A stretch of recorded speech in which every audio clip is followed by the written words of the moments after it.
Yeah, good morning. ठीक है. Ah, so we have the remaining part of the deep process of decolonization and emergence of third world going on. Ajay sir, आज का handout भी एक दिया है नीचे.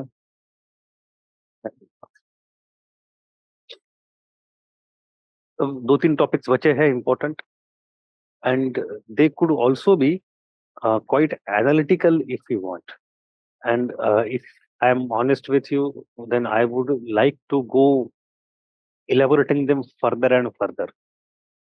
But will remain in the zone of UPSC's requirement and not venture out much. तो पहली बात तो ये है कि we have seen how the countries got independence, the political independence. अब why do you think people want independence? एक तो होता है substantive reason that everybody has urge to be free, उसका अधिकार है, simple. दूसरा equally important ये भी होता है that you feel that your interests are not served well under colonial rule, and if you are free you would put your own interest on priority basis.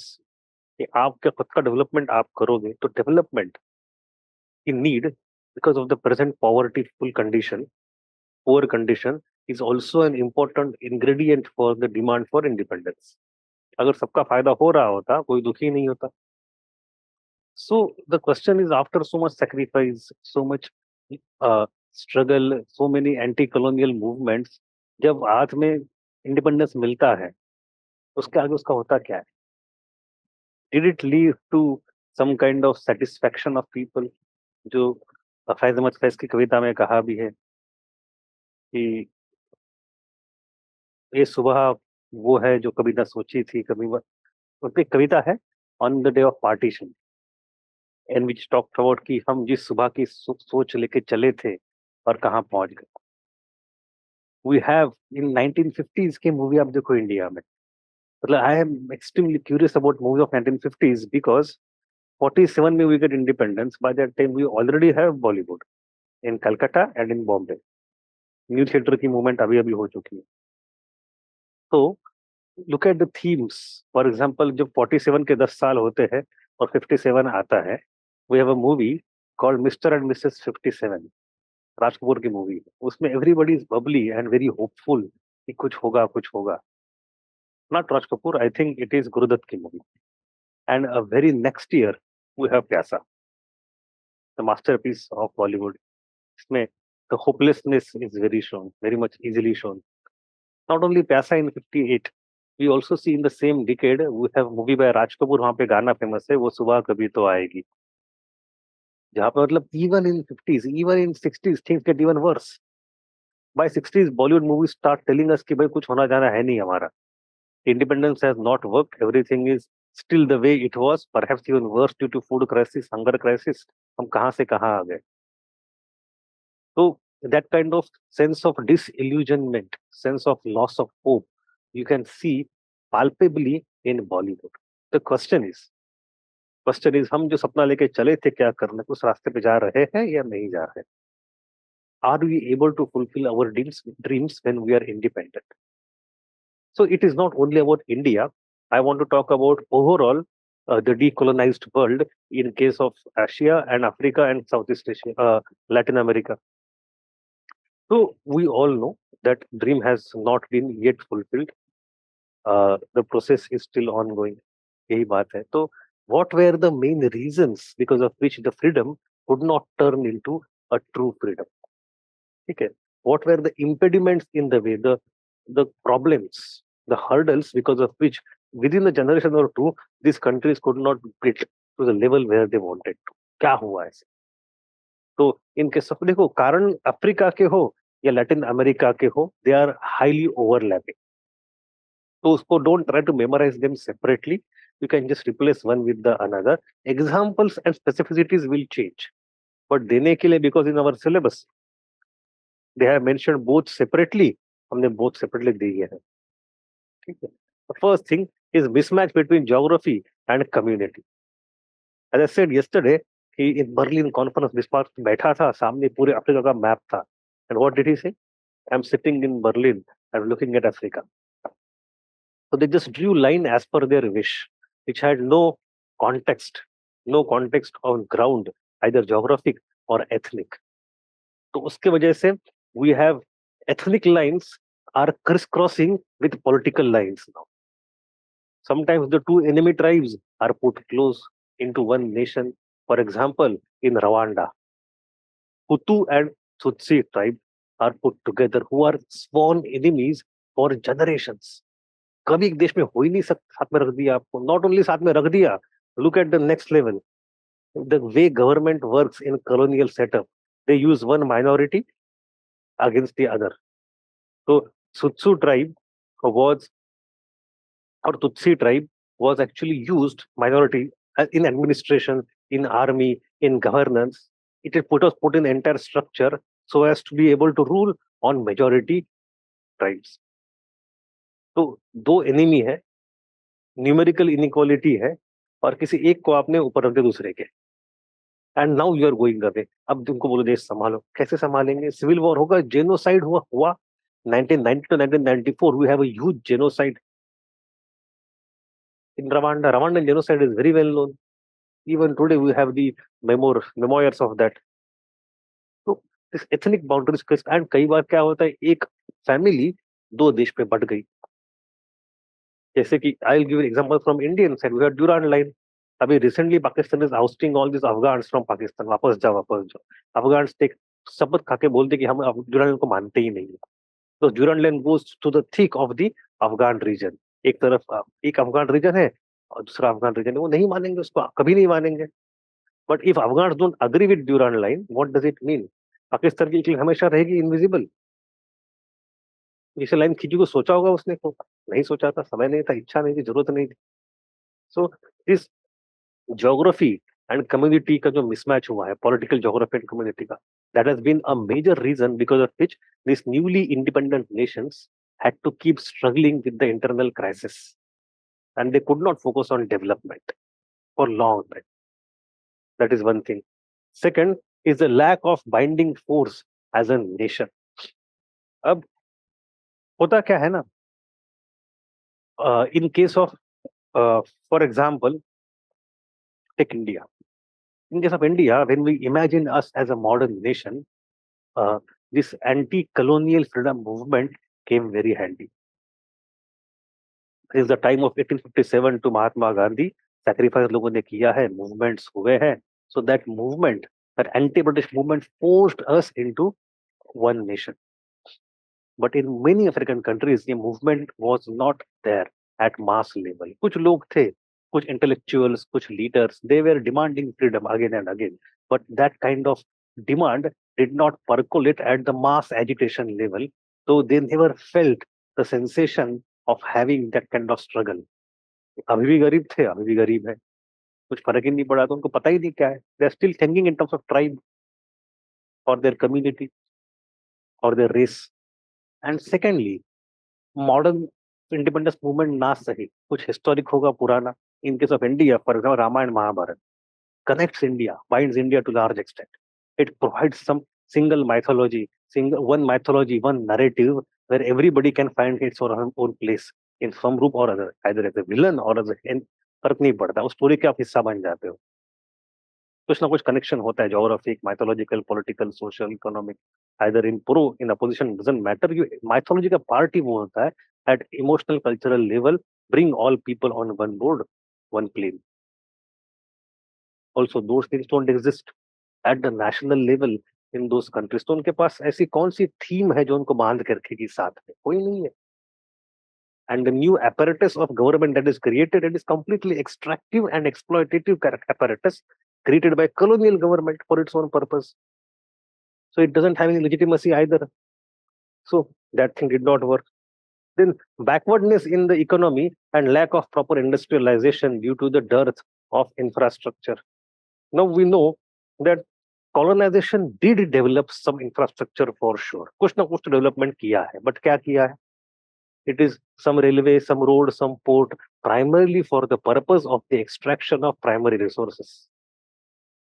उस case में it is not designed to serve the local needs. Again, it is not that easy. Then lack of human resources and technology. This point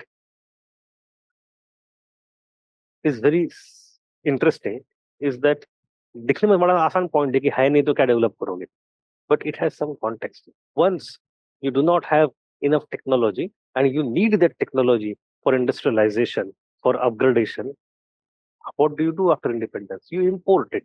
Import from whom? From somebody who already has it, a developed country, which is generally your previous colonial master. तो आप उनके गुलाम फिर भी रह जाएंगे indirectly. Not only that, lack of human resources is not only about lack of education and higher education. जो कुछ दो चार लोग 10-20 लोग 100-200-400 लोग बने होंगे who had the capability, migrate, brain drain, it's a huge thing. In many countries you see brain drain in Africa, who are going to rather different European colonies or European countries which once were the colonial powers. We'll see that point little bit later in detail. I have noted it down. Migration issue. Division of economy in two different enclaves or enclaves. अब ये enclave जो है इसका क्या है? It's like domain. Generally you will see India में भी ये दिखाई देता है आपको. At not at the level of UPSC उसको नहीं पढ़ते, but when we study history of economy in modern India, we study it at three level: colonial level, the bazaar level, and the common level. Similarly, यहाँ पे क्या बात है? There are two enclaves, two spheres, two domains. एक है external, एक है internal. What does it mean? External enclave is the enclave which is developed for export economy. Export economy. Some country may be exporting minerals, gold. Some may be exporting a coconut or palm oil. तो उनका पूरा वो एक segment create हो जाता है जिसमें पूरा कैपिटल लगा है बाहर के लोगों का, इंडस्ट्री है बाहर के लोगों की, टेक्नोलॉजी बाहर के लोगों का, नो हाउ बाहर के लोगों का, जाएगा भी बाहर, आप रहेंगे गुलाम. And that enclave has no connection by and large with local economy. वो इंडिपेंडेंटली चल रहा है, लोगों का हर दिन का इकोनॉमी जो है. So we have external enclave and internal enclave. External enclave is super developed for extractive purpose. Internal one, which is supposed to develop, lacks finance, technical know-how, everything, capital, etc. तो उसकी वजह से क्या होता है? Development नहीं होती है. And then external enclave is actually nothing but enclave where you have export of one or two items. So all these countries, for example, take Ghana. Ghana का नाम उन्होंने रखा था Gold coast. So now this or Nigeria, Sierra Leone, Guinea, Senegal, these all countries are countries जहाँ पे their economy is modified by the colonial master to suit उनके requirement, their home domestic requirement. कैसे करेंगे? अब India तो बहुत बड़ा सबकॉन्टिनेंटल nation है, so we don't realize. But ऐसे समझो, you go into every province of India, you will see कि हर प्रोविंस के स्पेशलिटी आइटम बने थे एक्सपोर्ट के अंग्रेजों के लिए. यहाँ कहीं से कॉटन, इंडिगो, कहीं से कुछ तमाकू, कहीं से कुछ और. तो now countries here are that small, they're tiny, so they are dependent on one or two single items of export. और उसी के ऊपर उनकी पूरी की पूरी रैशनल इकोनॉमी चलती है. अगर सोचो कि ग्लोबल मार्केट में उसके दाम गिर जाए, इन particular year the prices of that commodity fall, तो पूरा देश तबाह हो जाता है, खत्म. एंड प्राइसेस अप डाउन तो चलता रहता है. Sometimes what may happen is that the home country, the colonial country, would decide not to import. आप क्या कर लोगे? So even after political independence, the economic levers of your country are still in the hands of your old master. They can decide कि हम, अगर आप हमारी policy नहीं मानोगे, if you increase the tax beyond the point, हम नहीं खरीदेंगे. आप क्या कर लोगे? कुछ नहीं कर सकते, चुपचाप मान लोगे. So you have those things going on, like Nigeria. Nigeria even today is known for the export of petroleum products, of oil products. मेरा जो second professor था in my lab, he was Nigerian. He was Pakistani, but he had worked in Nigeria for a long time, and then came to the university. हम काम nanotech में करते थे. So he used to tell me कि lots of South Asians are in Nigeria in for 2 generations, and from there onwards they go to the Western countries. तो ये patterns of migration तो अभी भी चलते हैं. But anyway, Nigeria is dependent on oil products, अगर किसी दिन दाम ऊपर नीचे हो गए तो इकोनॉमी तबाह हो जाती है, कुछ नहीं कर सकते.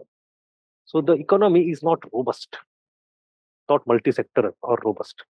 And then they fell a prey to Cold War politics. Now, this is very easy. For example, US even gave assistance to many countries under Marshall Plan. और इसके बाद में आता है Eisenhower Plan, etc. उसके थ्रू आप control करते हो, you get funds and aids, military support, and you feel that देखो मदद मिल रही है, but that fund, there is no free money in the world. That fund comes with some kind of tentacles behind it. We have, and then your internal politics is exposed to global politics. So, and we know that in the Cold War, there was no, the very meaning of the Cold War was that there was no direct confrontation with in the two blocks between US and USSR. But it does not mean that it was cold everywhere in the world. Local proxy wars were fought, and most of them were fought in Africa and Asia.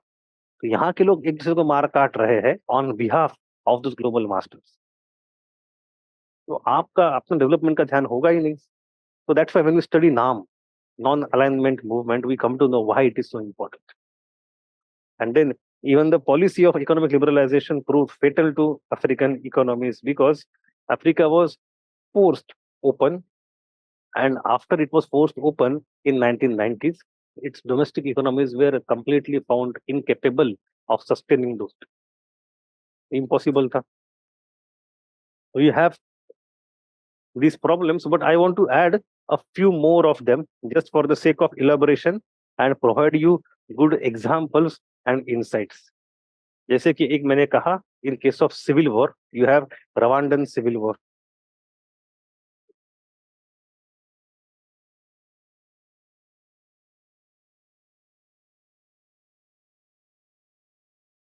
From 1990 to 94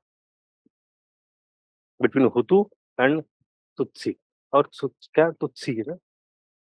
I keep forgetting the names, but Hutu versus Tutsi. The two tribes they put together, in which the Tutsis were minority and they were favored by the government, colonial government, and Hutu were majority. तो जैसे ही decolonization हो गया, they started civil war. It went to the level of genocide, wherein out of around 60,000 population of Tutsi, 50,000 were killed in a matter of 2-3 years. Absolutely, it is actually not a civil war; it's a genocide. It's a genocide. It led to widespread displacement. गांव के गांव जला दिए, लोगों के कत्ले आम हो गए. कत्ले आम का लिटरल मीनिंग यहाँ पे आप अप्लाई कर सकते हैं.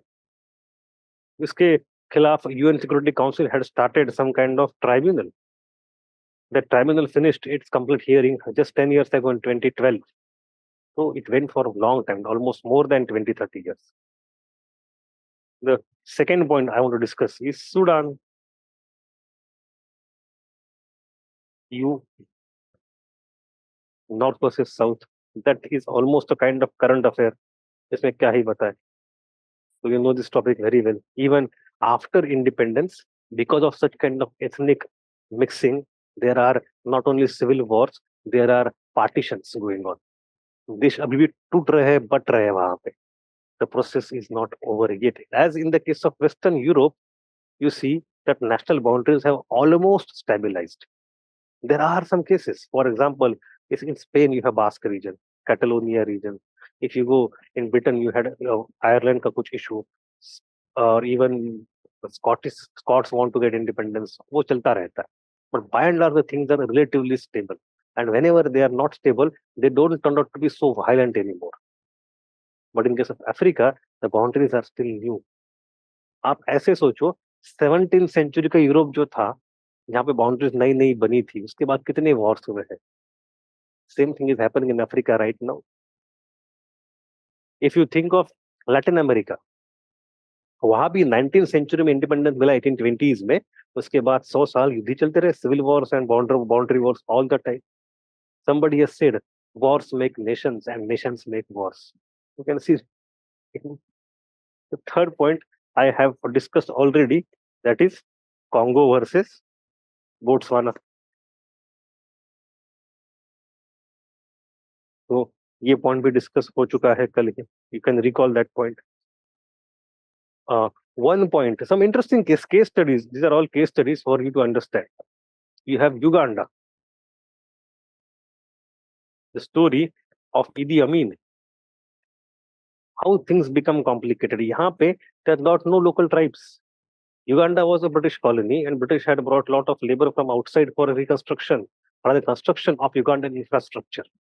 बहुत सारे इंडियन वहाँ पे, पंजाबी हो, गुजराती हो, तमिल हो, they went to Uganda, especially Punjabi lot, and they acted as majdoor to build the railway in 1930s and 20s, etc. And then they stayed on. Indentured labour, उनको भी एक्सप्लॉइट ही किया गया था, वहीं पे रह गए. वहाँ की भाषा, वहाँ खाना पाना, शादी सब वहीं पे हो गए. But they created their own sub culture there. In 1970s you have a Ugandan dictator coming up, Idi Amin. उसने कहा ये सब इंडियंस को भगाओ यहाँ से. By that time Uganda is independent. They think that these Indians who have come from outside for last 3-4 generations now have become rich. उनके पीछे पीछे मारवाड़ी बनिए आ गए, पंजाबी बिजनेसमैन आ गए, कुछ गुजराती मुसलमान आ गए, and now they are monopolizing our economy. So he created that fear in the mind of the people and said कि ये लोग हमारे शत्रु है, इनको भगाओ. And he literally did that. In 70s हजारों लोग वहां से भगा दिए. कहाँ जाएंगे लोग? They had left India 4 generations ago. Where will you go? Where is your nation? What? So when we talk of settler colonies, settlers does not already always mean only white settlers. Indians were also settlers, but we were forced to go there. We were forced to migrate there. कहाँ जाएंगे बताइए? So some of them, very few, 10% of them decided to come back to India और ढूंढ रहे घर यहाँ पे क्या करें. And 90% of them went to UK. अब it was a जिम्मेदारी of UK to take. मैं आपने हमें सेटल किया है, अब आप ही हमें ले लो. So we have a substantial population of Indians who had been into Uganda now going to UK. One of them is Rishi Sunak's parents. ठीक है. तो you have a professor in Columbia University called Professor Mahmood Madani. He is one of those. He has written fantastically about him. You can, I don't need to, you won't get space much to write about him, but his book, Citizens and Subjects, or Neither Settler Nor Native. हम ना settler गोरे हैं, ना local native है, हम बीच में फंस गए, हमारा क्या? So here you can write on Professor Mahmood Madani.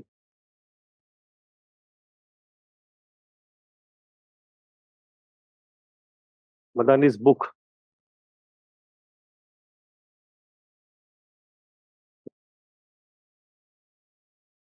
Neither Settler Nor Native. You don't need to go and to read the book, कोई जरूरत नहीं है. You can just cite it or quote it if required. I want to talk of a couple of more things here. एक है French language. Today, out of around 55 countries in African continent, 55 देश लगभग है, 54-55 देश वहां पे है. Around 29 of them, 29, लगभग 55%, 29 countries speak French. And of that also, around 11 countries, मतलब 20% of African countries have only one official language, that is French. So 29 countries have French as one of the official languages where people understand French, and 11 countries have only official language as French. अब सोचो ये कैसे हो?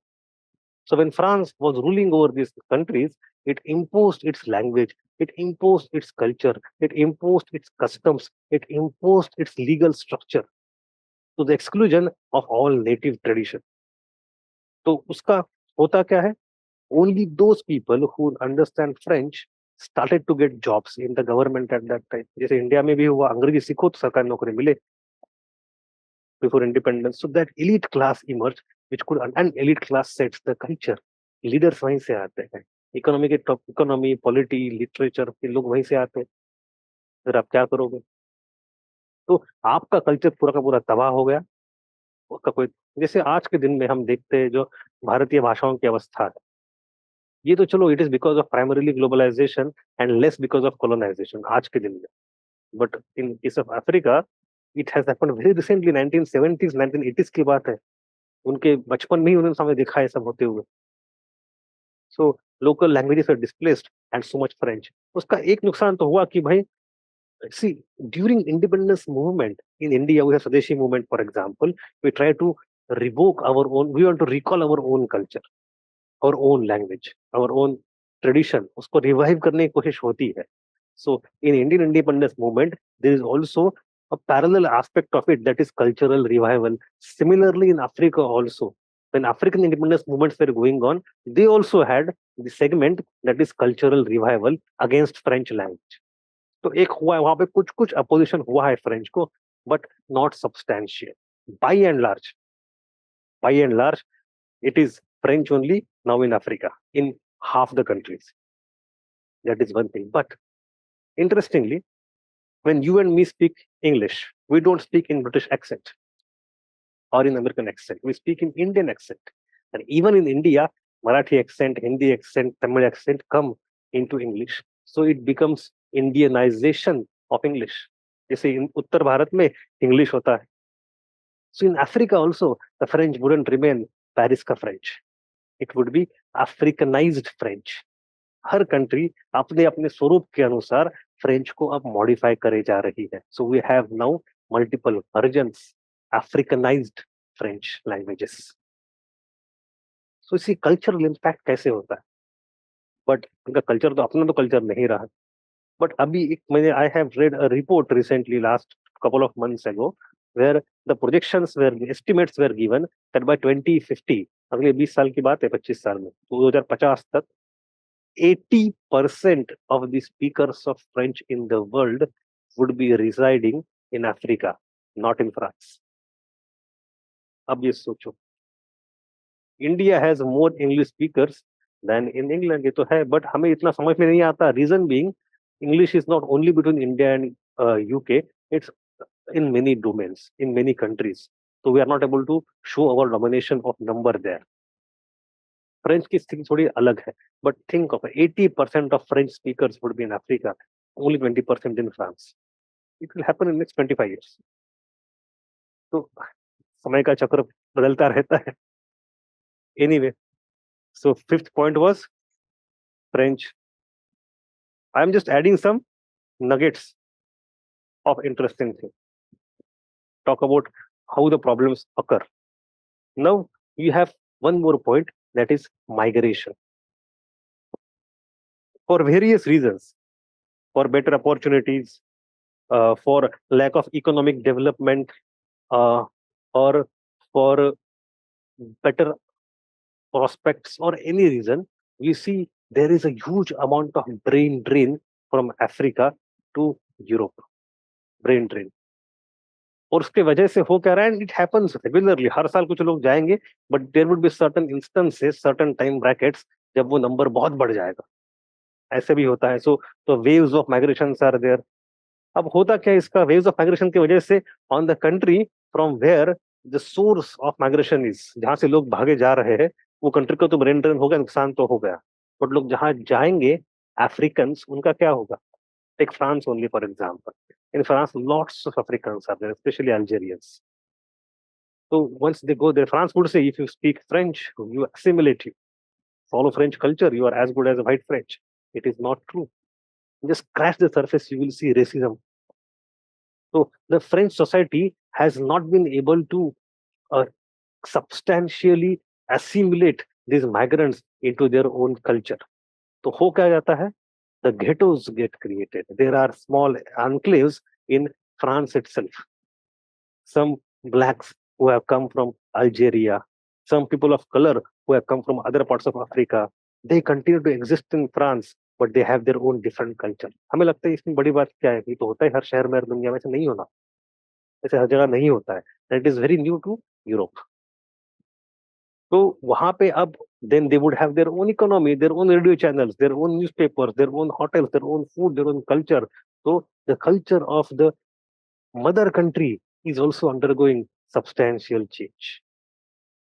So the impact is not only on the colonized country, the impact is also on the colonizing country after independence also. It is not always positive. बहुत complicated है. We have a post-colonial thinker called Homi Bhabha, not the scientist one, the political thing of Homi Bhabha. He talks of these things. How has the decolonization process impacted not only colonized but a colonizer also? Homi Bhabha. So we have this creation of multiple identities in mother country. ये दिक्कत वाली बात है, but ठीक है. All not all things are gloomy. There are certain positive developments as well. So example, you have African Union of 55 countries. So if they ask you a question on the impediments in the progress and development of Africa, or why has Africa remained underdeveloped even after decolonization a few decades ago, आपने कारण सारे बता दिए. You also gave these examples in those reasons. But how do you conclude? You conclude on a relatively positive note. What is that positive note? तो अभी मैं बता रहा हूँ आपको. पहले बात तो you have African Union, which is a union of 55 African nations. And it works on cooperation, coordination, sustainable development, etc. That is one thing. Secondly, recently, few months ago only, in 2023, India hosted G20 summit. And what was one of the major achievements of G20? African Union is made part of G20 now, right? So we mentioned that also. कि अब देखो, Africa is on the path to progress, and African Union has become or is about to become a full member of G20 as per New Delhi G20 summit. ये बहुत बड़ी बात है. Or if you want to go for that thing, it is good. Or there is other way also. You can don't mix all of them. जहां जैसे जगह मिले. Recently there are some good signs कि पहले क्या होता था in the era of colonization, one country used to go and monopolize the resources of one region in Africa. अब ये नहीं होता है. अब क्या है? People across the globe still want African resources. They still want African minerals, African land, everything. But now they compete. We have Americans, Russians, Europeans, Chinese, and Indians. Everybody want to go to Africa. Africa has got huge amount of land. There was a documentary on BBC a few years ago जब मैं तैयारी कर रहा था. 21st century will be the century of Africa. Africa में क्या क्या है और क्या क्या नहीं है. बस डेवलपमेंट नहीं है, बाकी सारे रॉ मटेरियल वहां पे पड़ा हुआ है. जाके ले लो. तो नाउ अफ्रीकन विल से देखो, पहले हमें जबरदस्ती देना पड़ा, अब हम डिसाइड करेंगे इसको क्या मिलेगा. It's not a buyer's market anymore, it's a seller's market. Because of that global competition, Africa will be able to better negotiate the outcome. Okay? And it will ultimately benefit Africans. So you can talk of that also, global competition.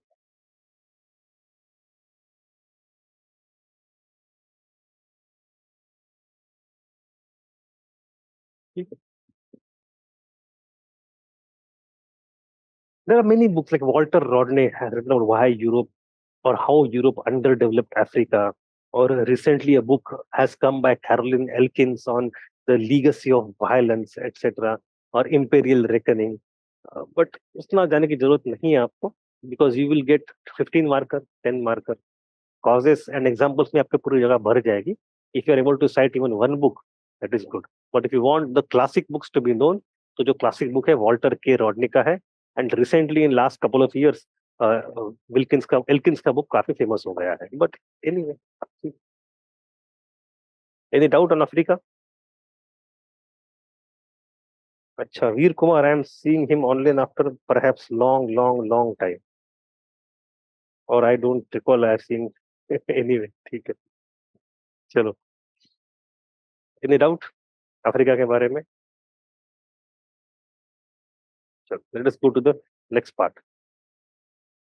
In Latin America, again, it is not that difficult. The economic exploitation carried out by the colonial masters left hardly any resource with the people when these countries gained independence. When did these countries get independence? In 1820s and 30s. Remember Simon Bolivar. अब इसमें interesting बात क्या है देखो. Interesting बात ये है कि अफ्रीका बिकेम इंडिपेंडेंट रिसेंटली, 20 30 40 साल पहले कुछ नहीं कर पाए, ज्यादा कुछ नहीं कर पाए, but the countries in Latin America have the head start of more than 150 years। वो 1820 में इंडिपेंडेंट हुए, आज 2023 चल रहा है, 200 साल पहले, 200 years एगो, ऑलमोस्ट 200 years एगो एग्जैक्टली। सो उसके बाद भी डेवलपमेंट नहीं है। तो इफ यू इमेजिन कि भाई देखो थोड़ा और समय मिले तो और डेवलपमेंट अपने आप वो नहीं होता, आप you have to slog for it, to work for it with vision and efforts. ऐसे समय काट के अपने आप डेवलपमेंट नहीं होती, दुनिया में कहीं नहीं है। ठीक है, the best example is Latin America. Am I audible online?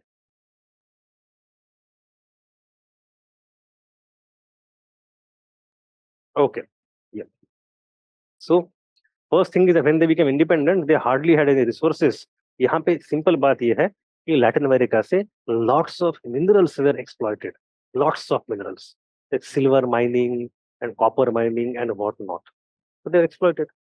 Second thing, most of Latin American countries fell under the control of despotic rulers after their independence. These despots were no better colonial masters. What is that? This freedom that these people got actually was not a freedom, it was a joke. I'll be very honest, it was a joke. Simon Bolivar ने independence तो ले लिया, but कैसे लिया? With fight, by forming a militia of a few people, few thousand people. उसमें दो problems थे। Problem number one, he was not himself Latin American originally. He was somebody who came from Peninsula. He was a Creole. Creoles are not majority; they are themselves minority, privileged minority. So this freedom is not the freedom of the majority of Latin American people. And secondly, the way the freedom was gotten, the way the freedom was achieved, it was not Gandhian type movement जहाँ पे लोग रास्ते पे सत्याग्रह करें. People were not awakened. People were not awakened. कुछ हजार सैनिक यहाँ से आए, 10,000 यहाँ से आए, मुठभेड़ हुई, एक जीत गए दूसरे हार गए, मैं क्या करूं भाई? So the people, the masses did not identify themselves with these movements. So that also second problem कि now you have not created nation, you have just got independence for various nation. राष्ट्र कहाँ पे है ही नहीं। So once the Simon Bolivar kind of phase is over, who was a military leader, he was a great leader, no doubt, but finally a military leader, and he would have his own senapatis. The senapatis would go to different regions and they would say अब हमारे यहाँ पे सत्ता शुरू होगी। So we have a great tradition of military dictatorship in Latin America. In many countries, for a long time, there was no democracy. आज भी कई बार नहीं. And they are called as caudillos.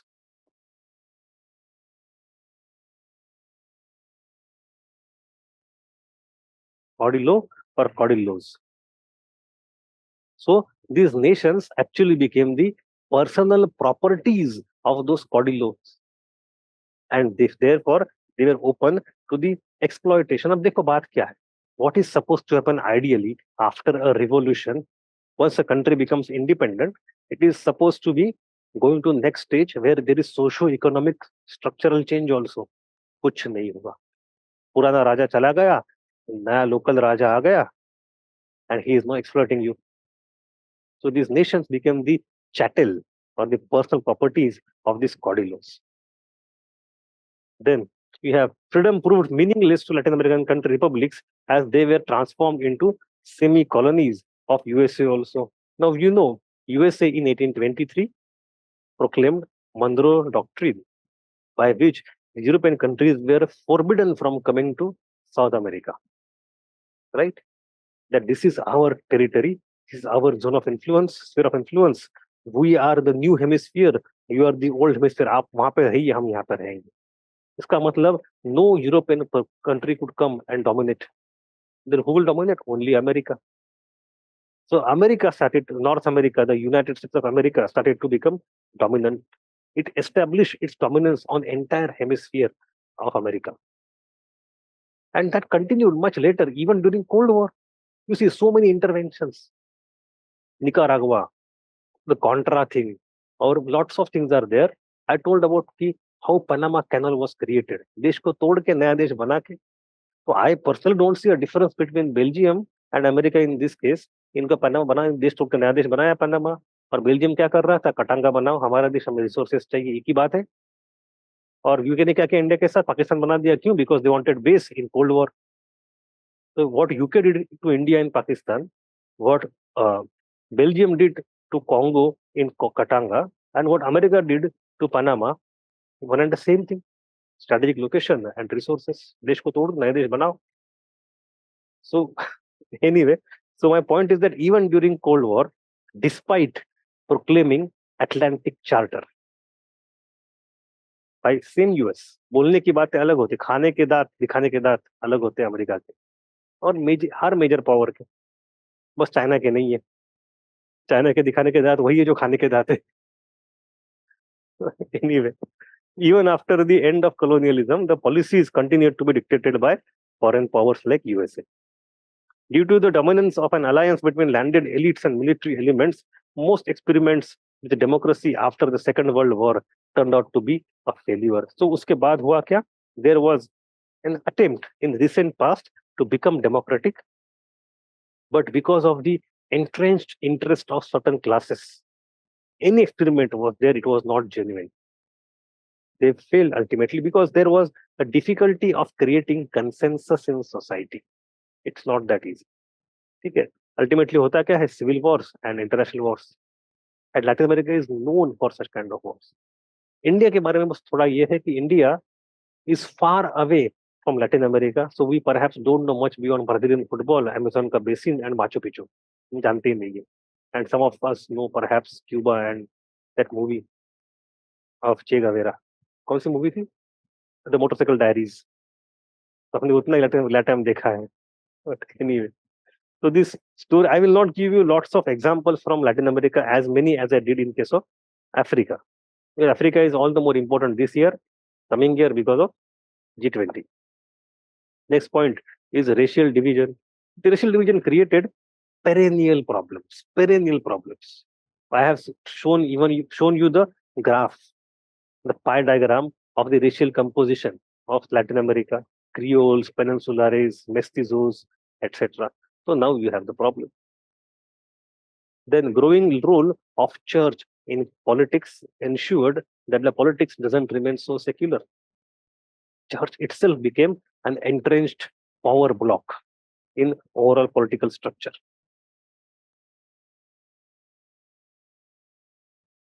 The level of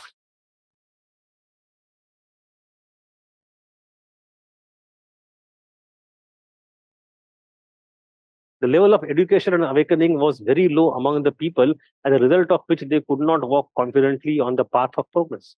The socio-cultural life was dominated by traditional outlook. The people remained trapped in backwardness due to superstition and other evils.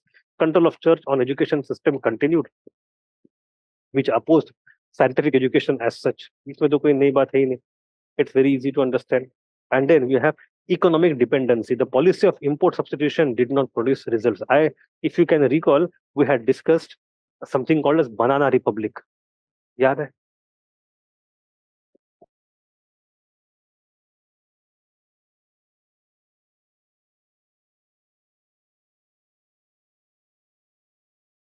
क्या है ये?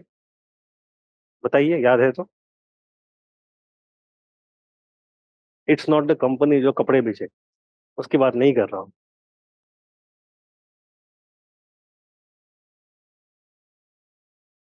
देखो, अभी हमने कहा था in Africa countries were dependent on export of single item.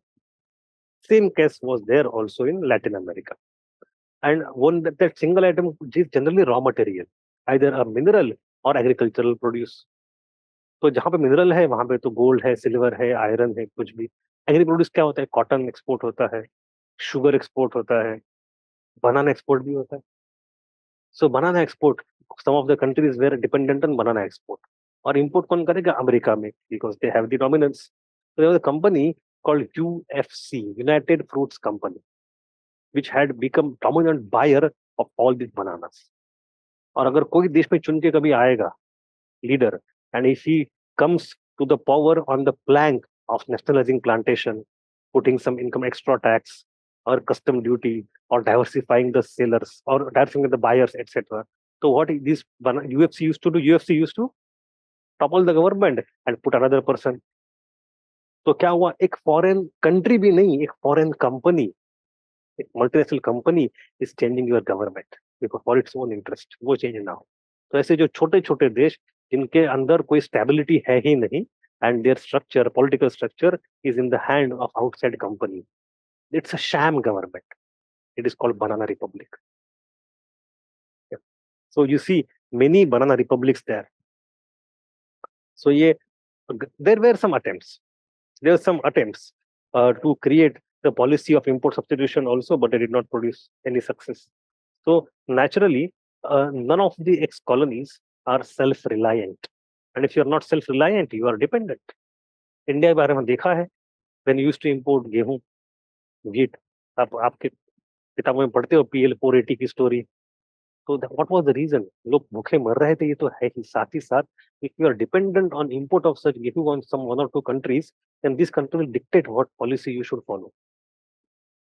तो आत्मनिर्भर बनना पड़ेगा। आत्मनिर्भर is nothing but a new name of import substitution in a modified format. It's not complete substitution, but being also powerful. But anyway, and the last point I would like to add is drug economy and drug war. Remember the very famous Netflix series Pablo Escobar? So that you know the Colombian drugs कैसे होते हैं, Colombian mafia, ने सारा देखा है Hollywood में। So this point you should never miss, how the countries could not develop because of the black drug economy, which brought mafias, drug wars between nations. तो आप बेसिक चीजें नहीं कर पा रहे, ठीक है। In 1970s, you declared a war on drug, right? The war on drugs in 70s also became a reason for US, a pretext for US to intervene into domestic policies of Central and Latin American countries. Anyway, so I think these many points, some points are unique, but most of them are similar. Let us go to the next part.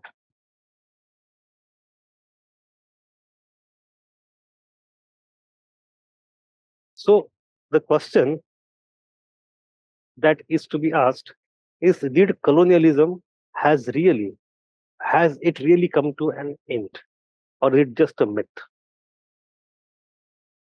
तो यहाँ पे शुरू होता है the thesis of decoloniality or the debates regarding post-colonialism. So there is a difference between liberation and decolonization.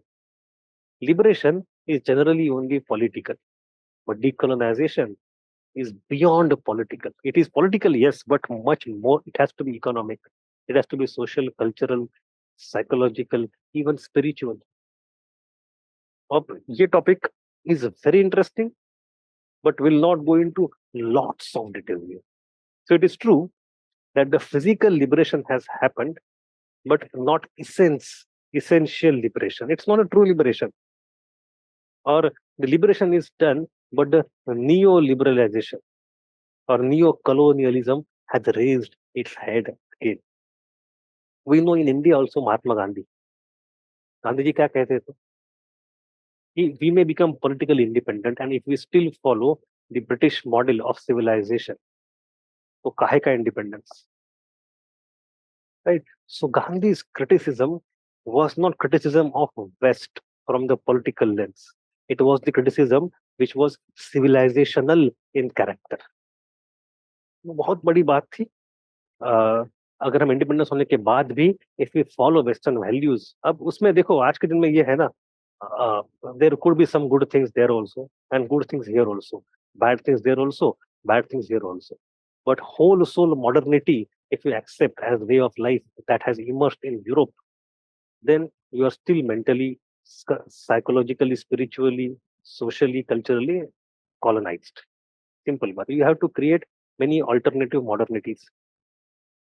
So कैसे कहेंगे, the term colonization has ended, but the essence has continued in one way or another.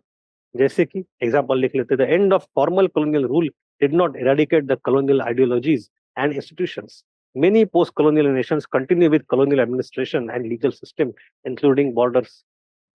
अगर आज आपको blank slate दे दे और कह दे कि भाई south Asia में बाउंड्री बताओ, जो कौन से नेशनल बाउंड्री रहेगी, हो सकता है 2 डिस्ट्रिक्ट वहां डालो, 2 डिस्ट्रिक्ट यहाँ पे डालो, हो सकता है, नहीं करते आप।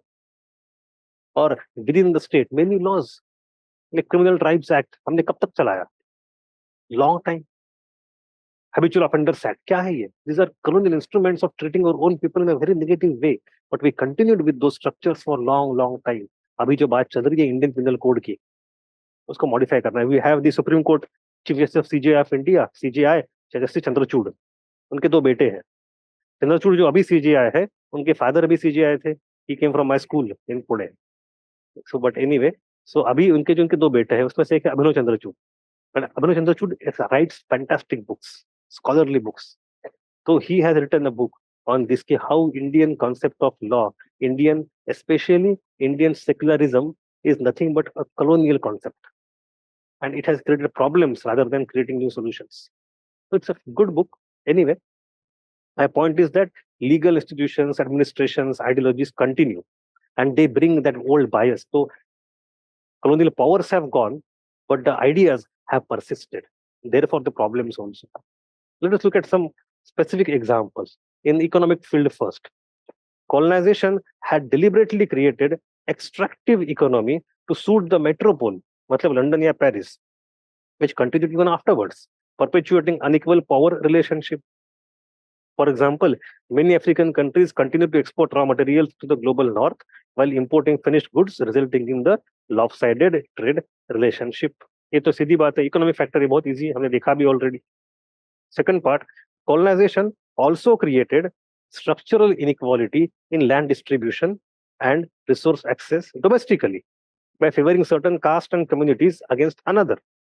The post-colonial nations continue to struggle with political and social unrest emerging out of such disruption. It's interesting. जैसे हमने कहा Hutu and Tutsi की बात ले, so Tutsis were minority, they never had so much power, but they could become powerful because of the colonial structure. So, and then once colonial structure, colonial people are gone, colonial masters are gone, तो फिर अब बाद में tension आएंगे. In India also, you see many communities, many linguistic groups, many castes would arose the hierarchy because of the colonial government. But चलो हम अपनी बात जब मॉडल की बात करेंगे तब करेंगे. The formation of organizations such as IMF, World Bank, GATT, and after WTO to maintain their economic dominance just after the decolonization. This is called as neo-colonialism or neo-liberalism. So I will talk about one person or one term यहाँ पे थोड़ा सा बात कर लेते हैं. A concept called neo-colonialism.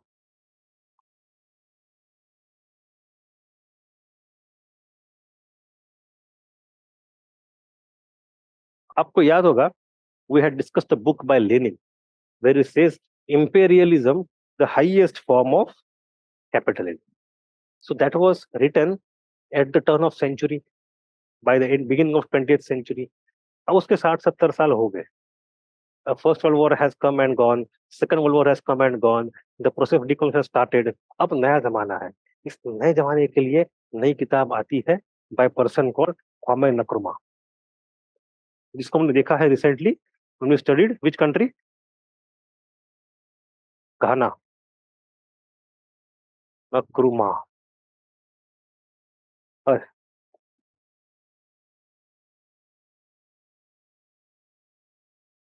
Kwame Nkrumah. He wrote a book.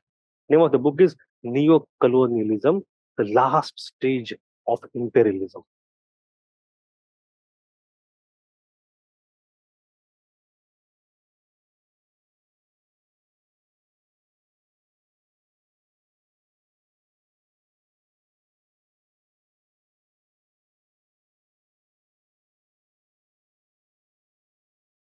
So it is a Marxist theoretical explanation of decolonization. वो कहते क्या है? He says that the colonization in Africa or the imperialism in Africa has passed through several stages. 17th, 18th century में क्या था? Slave trade. Slave trade, we have seen a triangular slave trade and all those things, the Middle Passage. That was the first stage. Then you come to the 19th and 20th century, that is neo-imperialism. It was more extractive, more violent. So second stage was worse than the first stage. Second stage was more sophisticated and worse than the first stage. अब हम पहुंचे हैं तीसरे stage में, and that third stage is this neo-colonialism. It is even more sophisticated. It is even more extra. Independence दिखाने की बात है, असली में हम और ज्यादा लूटे जा रहे हैं और हमें पता ही नहीं कि हम लूटे जा रहे हैं. ये तो और बड़ी बात हो गई. So that is what he says, that neo-colonialism is the worst and the most heightened form of imperialism. So his focus is generally on economic argument. Economic. ठीक है. So if you want to talk about the economic aspects of neo-colonialism, आपके पास कई सारे examples हैं. जैसे कि एक क्वामे नक्रुमा है. The original, आपको पता है शब्द कहाँ से आता है? Neo-colonialism. Who is the person who coined the term originally? Jean-Paul Sartre, the very famous existentialist philosopher.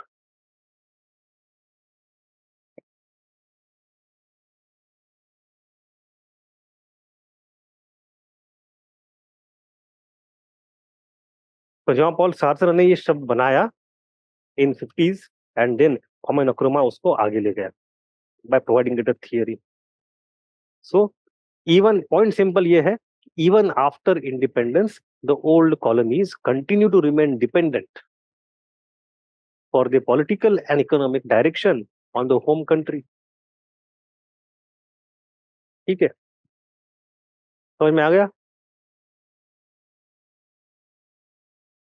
Hello, पक्का? Will not go into lots of, for example, if you study political science, they talk of something called as dependency theory.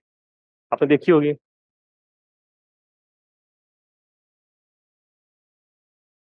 This Andre Gunder Frank, A.G. Frank and other people, the Asian drama में उसकी बात होती है. उसके पहले भी कई बार thinkers आ जाते हैं. Dependency theory is nothing but Marxist idea. इसमें there is no division between class necessarily, but the division between countries.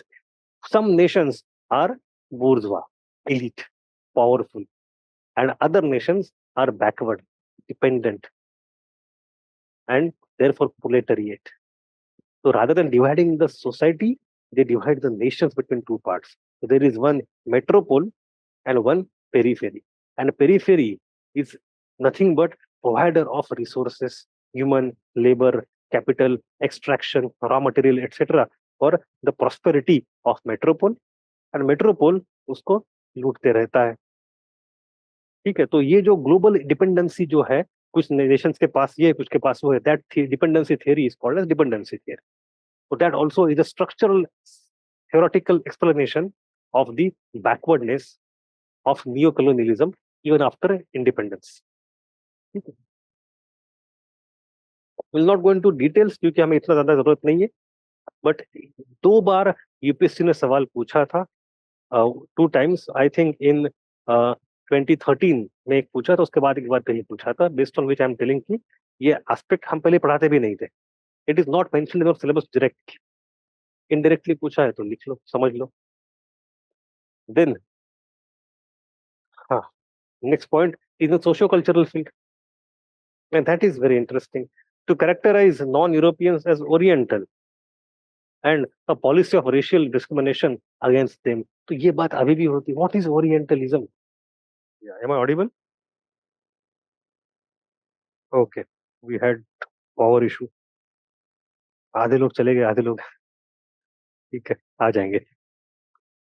Message दिलवा दो कि क्लास रिज्यूम हो गया है. रिज्यूम हो गया है. टेलीग्राम ग्रुप में मैसेज दिलवा देना. हाँ, sorry. So we're discussing the problems in the socio-cultural field. To characterize non-Europeans as Oriental and a policy of racial discrimination against them. तो ये पहले भी थी during the time of colonization. It continued after also. So colonization had reshaped socio-cultural and psychological setup of the people.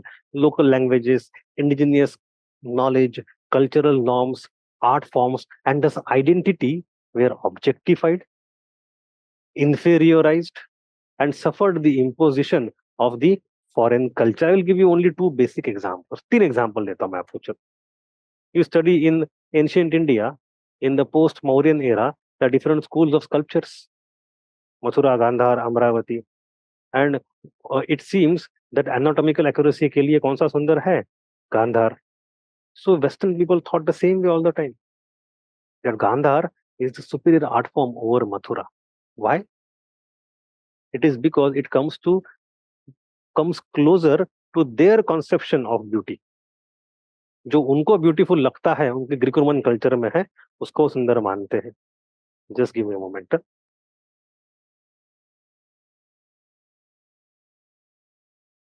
Message चल गया बच्चों को? I am waiting.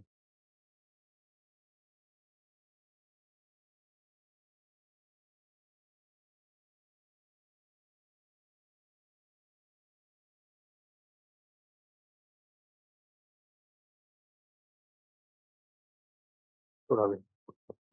तो दैट इज वन एग्जांपल कि why Gandhara was given more importance और Mathura initially, कि हमारा culture, it is beauty. हम जो कहें मुझे लिखता है वही ब्यूटी है. And that kind of art form was also propagated in India through various academic beauties और academic like JJ school of art etcetera उस जमाने में. टेक सेकंड एग्जांपल, भगवान का पेंटिंग. हमारे यहाँ कई सारे भगवान को सदियों से ब्लैक एंड ब्लू दिखाया जाता है. भगवान काले ही होते हैं. तो काला मतलब खराब, ये कभी किसी का मानना था ही नहीं. Black was always beautiful. Neela dark colour is beautiful. But आज के दिन में फेयर क्रीम, फेयरनेस क्रीम, गोरा मतलब ब्यूटीफुल. ये जो परवर्जन ऑफ मेंटेलिटी हुआ है, that is because of colonial rule, जिसमें 150 साल जो राज करने वाले गोरे थे और जो हम नीचे थे. So our aesthetic taste has changed, that has brought racism in our mind. तीसरी बात, we have some people, I have seen people in Delhi who prefer to, है तो दिल्ली के ही, but would prefer to speak their colleagues only in English, and जो नौकर होंगे उनसे हिंदी में बात करेंगे.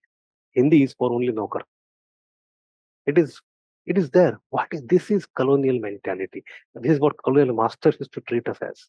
आपस में अंग्रेजी में बात करेंगे, हमसे बात करेंगे हिंदी में. And that has percolated through our generations even today. Hindi में बात करना मतलब कोई छोटी चीज है. So this completely shows how your internal psychological cultural colonization has still continued.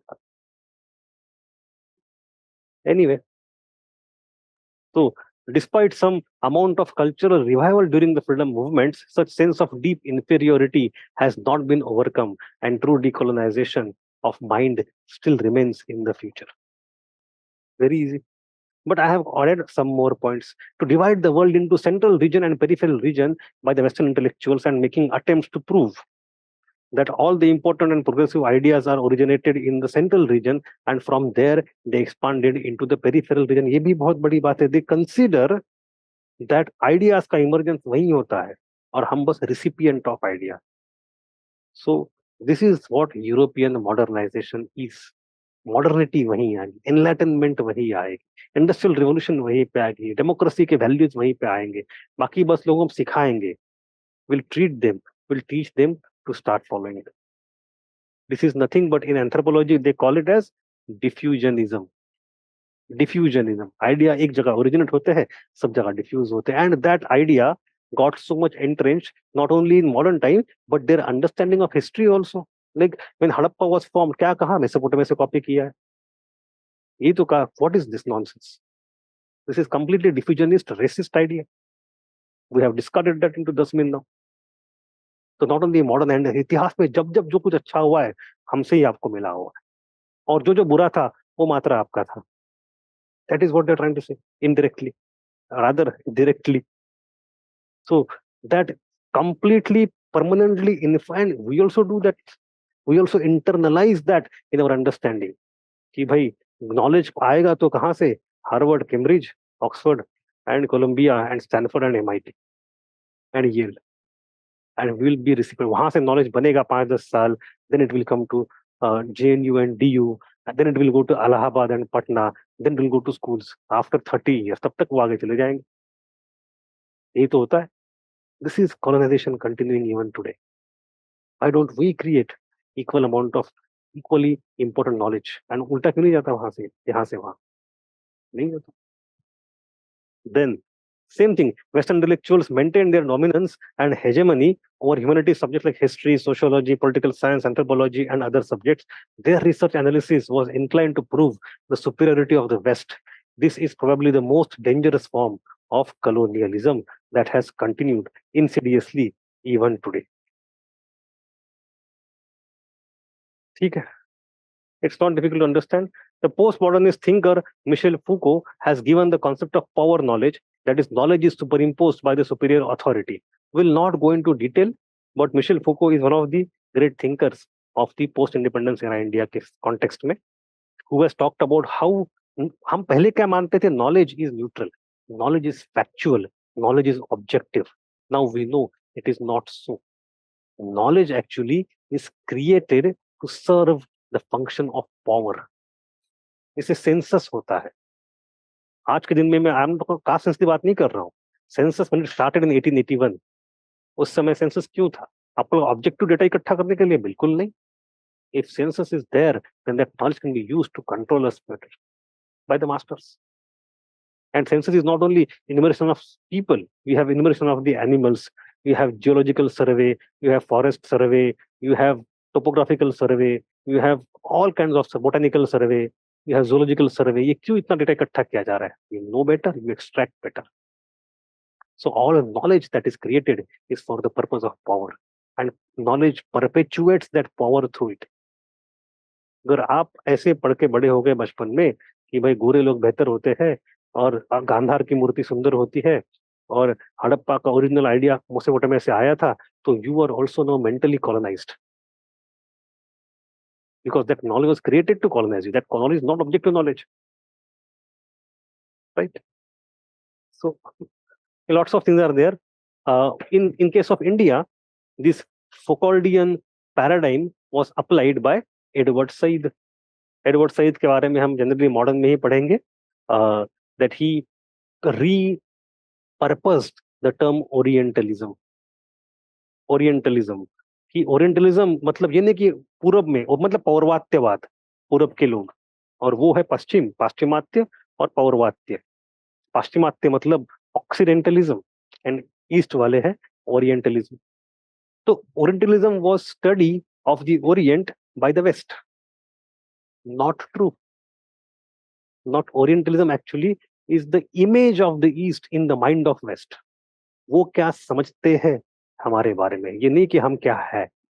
अगर हम अपनी किताबें, अगर हम अपने को जानने के लिए उनकी किताबें पढ़ेंगे, तो we also cover, it's a lens of the West to look at the East. It's not about the East. And that lens is distorted. That defines us. So we cannot define ourselves. We can't keep our own name. Take Ghana for example. कौन है gold coast? काय का gold coast? So you have not only, as I talk about in modern world, modern India also, when Dutch people conquer Indonesia, they destroy the city, they depopulate it, burn it down, and create a new city and change the name as Jakarta. मतलब you will capture our economic resources, political power, but you will also take our names. हमारा नाम खुद के लिए क्या रखेंगे, आप बताएंगे हमें? So that's what is the problem. That is the level of insidiousness of colonization that has happened. You can't even define yourself. They define you for yourself. And then in that definition, you are inferiorized. That is the problem. As Frantz Fanon argues in The Wretched of the Earth, decolonization is not merely a political process, but also a deeply psychological and cultural one. The struggle with the internalized oppression and task of rebuilding their identities continue long after the formal decolonization. तो अभी तक ये process चल रही है. Lots of thinkers are there. We have M.A. Caesar, उसके बारे में बात कर सकते हैं. We can talk of Hannibal, Quijano, etc. But I will not go into those thinkers. इतना basic काफी है. You will get to read only 2 lines, 3 lines at max. And we have one article by Shashi Tharoor. इसको आप पढ़ लेना बाद में आराम से. ठीक है. This topic will continue in the next handset.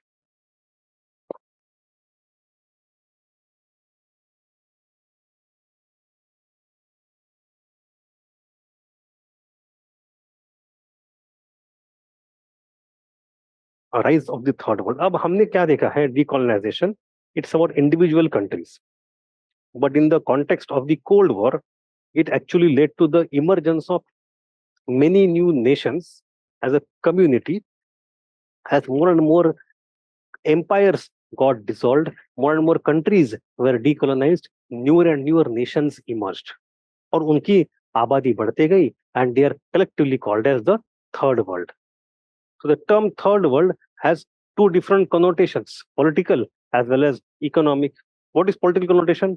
The first world is Western capitalist countries. Second world is the Russia-led or USSR-led socialist bloc. इनके बीच में चल रहा है cold war from 1940s to 1990s, and in that era, cold war era जो है, उसी era में ये पूरा प्रोसेस चल रहा है डीकोलोनाइजेशन का. So we have already seen the history of cold war.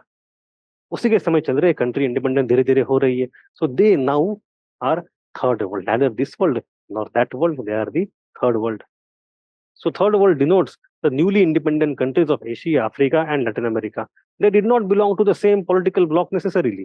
Some nations from third world aligned themselves with the American bloc. Some may have aligned towards Russian bloc, and some may have remained neutral. वो ठीक है. तो मेरा point ये है, third world में it is not about the bloc politics. They don't form necessarily one power bloc, but वो है. So third world should not be confused with third block. ये समझो, थर्ड वर्ल्ड अलग है और थर्ड ब्लॉक अलग है. थर्ड ब्लॉक नाम की कोई चीज है ही नहीं. Third world is not equal to third bloc. Is it clear? Some of the third world country could be in the first bloc, some could be in second, some could be independent, neutral. ठीक है. Yet the very existence of so many numerous third world countries created some kind of triangular politics. ये तो मानना पड़ेगा हमें. ठीक है. Now, what does it mean in the economic context? The term third world symbolizes the countries which were suffering from common socio-economic malaise, that is low investment in social sector, higher birth rate, low per capita income, poor health and education. मतलब backward countries, in short. Backwardness है in social economic development indicator. उसके बावजूद we have to understand, despite this thing being common to all of them, it is not a monolithic group even economically. जैसे मैंने कहा, it's not politically monolithic. Similarly, it is also not economically monolithic. It is diverse from within. These countries were situated across Asia, Africa, Latin America, and encountered diversity of socio-economic and geographical circumstances. हर एक का अलग-अलग है. So it's not like capitalist block में सब capitalist है, वो अलग. यहाँ पे बहुत diversity है. Also, there was a considerable disparity in their levels of development. Like South Korea and Taiwan, they are recently decolonized. They form part of third world, but वो बहुत progress करके आगे चले गए. On the other hand, there are certain countries in Asia and Africa which are even, क्या कहूँ उनके बारे में. So the point is, within third world you have political diversity also. Within third world you have developmental disparity also. ठीक है. तो ऐसे कोई unified monolithic concept of third world नहीं है, but these are all newly independent, recently decolonised, development challenge होने वाले countries. ठीक. सो अगर इतनी डाइवर्सिटी है तो हम उनको एक क्यों बुलाते हैं? Why do we even use the word और term third world? What was the need? What led to them to form a separate entity? So all of them had a common memory of being exploited for decades or centuries. And secondly, even before independence, both Asian African countries started to develop a sense of fraternity, कि हम साथ साथ, भाईचारा. So even for example in 1920s, Nehru attended the Brussels conference in Europe, जहाँ पे socialist international की meeting थी और सारे कॉलोनियल कंट्री के लीडर्स को बुलाया था, लीडरान को बुलाया था. In 1940s, India convened Afro-Asian Conference. We have, etc. There are many such conferences where leaders of these countries came together because they had the common sense, common feeling of getting exploited. So that something, that bond brought them together. Even within Africa, you have a sense of fraternity. Well, many Africans saw themselves in similar level. That's why you have African Union, you have Pan Africanism emerging कि हम सब एक level पे हैं, ठीक है. So इस third world ने अब तक क्या किया है? What has been the achievement of the third world in the Cold War era? Were they able to do anything? So consolidation among the third world countries made them powerful entity. So even the superpowers started to take them seriously. एक तो they were numerically majority. If the world has today 200 countries, of which I think around 150 to 170 will fall in third world, right? So they are numerically superior, and now if they are coming together again and again on certain issues, then superpowers have to take note of them. From the late 1940s, they took initiatives for making some associations, for forming associations. So you have Asian Relation Conference by Nehru, you have Bandung Conference, Indonesia, etc. So you have Afro-Asian countries coming together. So you have attempts by them to come together and form one community. The most important one of that is the Third World organized into NAM or NAM, Non-Aligned Movement. So that step had started in Belgrade in 1960. Belgrade कहाँ पे आता है? Which country Belgrade is in? Belgrade कौन से देश में आता है? कौन से कॉन्टिनेंट में आता है? It's in Europe. चलो ये तो कौन से कंट्री में? Eight that time it was Yugoslavia. Today it is split into 9 countries. मैंने बताया था 8 to 9 countries. So today it's part of Serbia. At the international forum, they could form a common opinion on important international issues like colonialism, imperialism, racialism, etc. And even later on, they made the great powers accept some of their ideas. So, some kind of consensus formation policy इन्होंने इख्तियार की थी, they followed. So that is their थोड़ी सी जो achievement है. But the challenges in front of them were numerous and formidable. After the liberation, most of the nations accepted the capitalist model of government. So naturally, their economy became subservient to the developed economy of the Western world. We know that. As I discussed, the process, the model of decolonization was very less communist and mostly capitalist. And once they become free on that basis, they want to get development aid, they want to get technology, they want to get support, education, everything from the West. So they become dependent on. Naturally, their economic dependency over Western countries made their freedom meaningless. That's what we have seen recently in decolonization now. The multilateral institutions like IMF, World Bank, GATT, GATT, as well as multinational companies persistently intervened in the economy. ये बातें हम तीसरी बार देख रहे हैं एक lecture में, बार बार वही आ रही है घुमा फिरा के. तो पॉइंट है कि इन्हीं पॉइंट्स को आपको अलग अलग किस्म से यूज करना है. During the Cold War, peace and stability returned to the first world. Likewise, after the initial disturbance, even second world got stabilized. But wars कहाँ खेले गए? Proxy wars सारे थर्ड. तो यूरोप के अंदर युद्ध तो नहीं हुआ. देखो, first world war, second world war happen primarily on the land of Europe.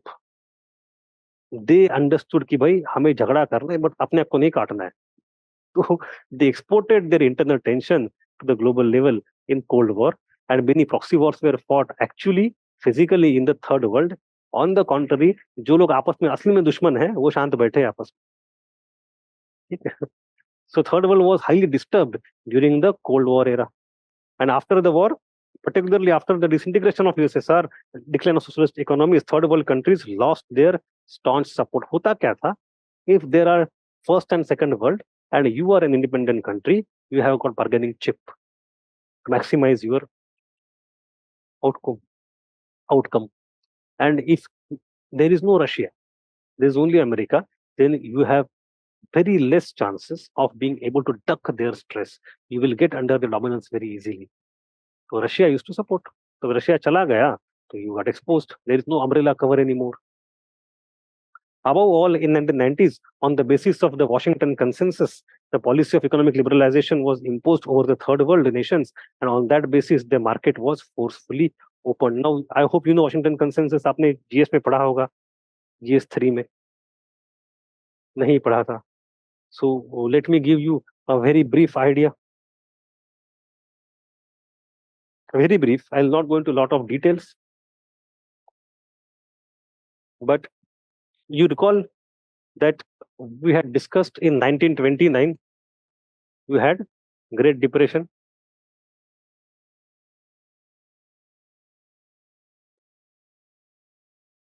right? It led to the emergence of something called as Keynesian economics. So you have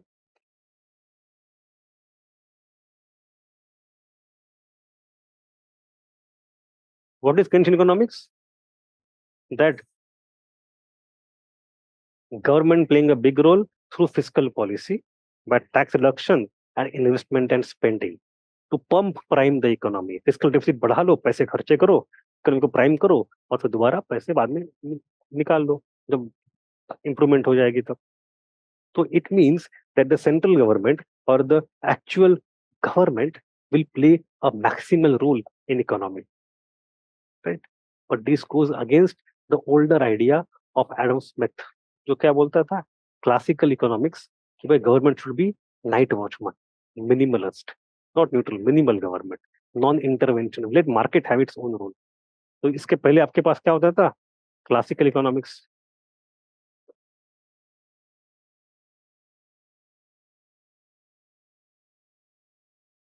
So once Keynesian economics came into being, it led to the increased role of government. And that was the era जब इस समय उसके साथ साथ compete कर रहा है communism. Then World War II happens. उसके बाद the intensity increases in Cold War. वो सब चल रहा है.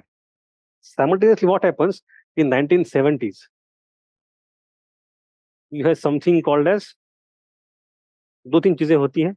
एक तो निक्सन शॉक, दूसरा ऑयल क्राइसिस 73 में 79 में. निक्सन शॉक मतलब निक्सन कहता है dollar is no more dependent on gold, I am delinking it, you can I can print as many as I want. So IMF का रोल बाद में change हो गया. It was the end of this IMF world bank का first phase of era, first phase of life. And secondly, oil crisis में होता क्या है? That these oil producing countries in अरबस्तान दे कम टुगेदर. वो कहते हैं भाई आप हमें लूटे जा रहे हो, आपका इजराइल हमें परेशान कर रहा है, वेस्ट इज कंट्रोलिंग अस, हम नहीं मानते, अब हम आपको लूटेंगे. कैसे? Will increase the prices. In 73, they increased the prices fourfold. In 79, sixfold. So it became a huge problem for the rest of the world because you cannot avoid oil. Oil तो आपको खरीदना पड़ेगा और उन्हें रातों रात 10 गुना ऑयल की दाम बढ़ा दी तो आपकी economy collapsed. But you still keep buying it because you don't have other option. So your economy is collapsed. You can't buy anything else. So demand in the world economy has gone down. Overall demand. But demand के नीचे जाने के बाद क्या होना चाहिए? Supply भी तो मतलब प्राइसेस भी तो कम होने चाहिए. But prices were up because of this artificial inflation. तो उसकी वजह से हुआ क्या कि now government is facing problem. How can they go and use Keynesian economics to solve this problem where you have stagflation? तो stagflation era, stagflation के लिए Keynesian economics is useless. So अब situation जैसे यहाँ पे आई थी problem, we got this solution that worked for some time. Now we got a new situation. And this old solution is no more useful. It doesn't work. I am not going into details of economics. तो उसके बाद फिर क्या होता है? You got something called as neo-liberalism. इसमें you go back to this classical idea, classical liberalism.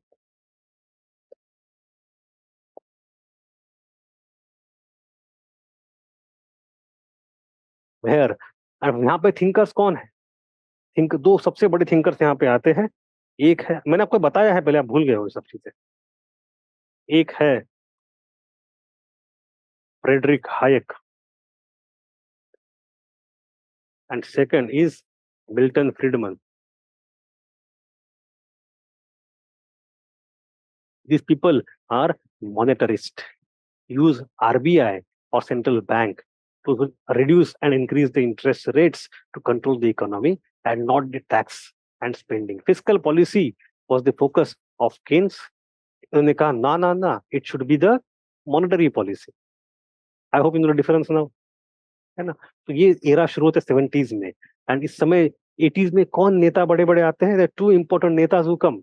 One is Margaret Thatcher, who becomes the Prime Minister of UK, the Iron Lady, and one we have Ronald Reagan, who was a matinee star in American Hollywood, but then he became politician and then he comes to power. And both of them, Reagan and Thatcher, are enamored by this problem, this thinking that government should be minimal and the focus should be monetary policy and not fiscal policy.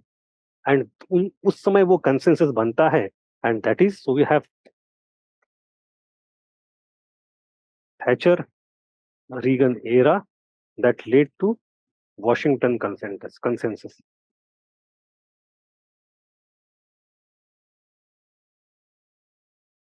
इसमें they decide we have to open up entire world. No more socialist government control over the economies. जैसे India में क्या हुआ, LPG हुआ. We know LPG.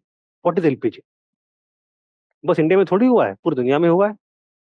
The fall of USSR led to that USSR का cover, umbrella cover going away, and now we are at the mercy of the West.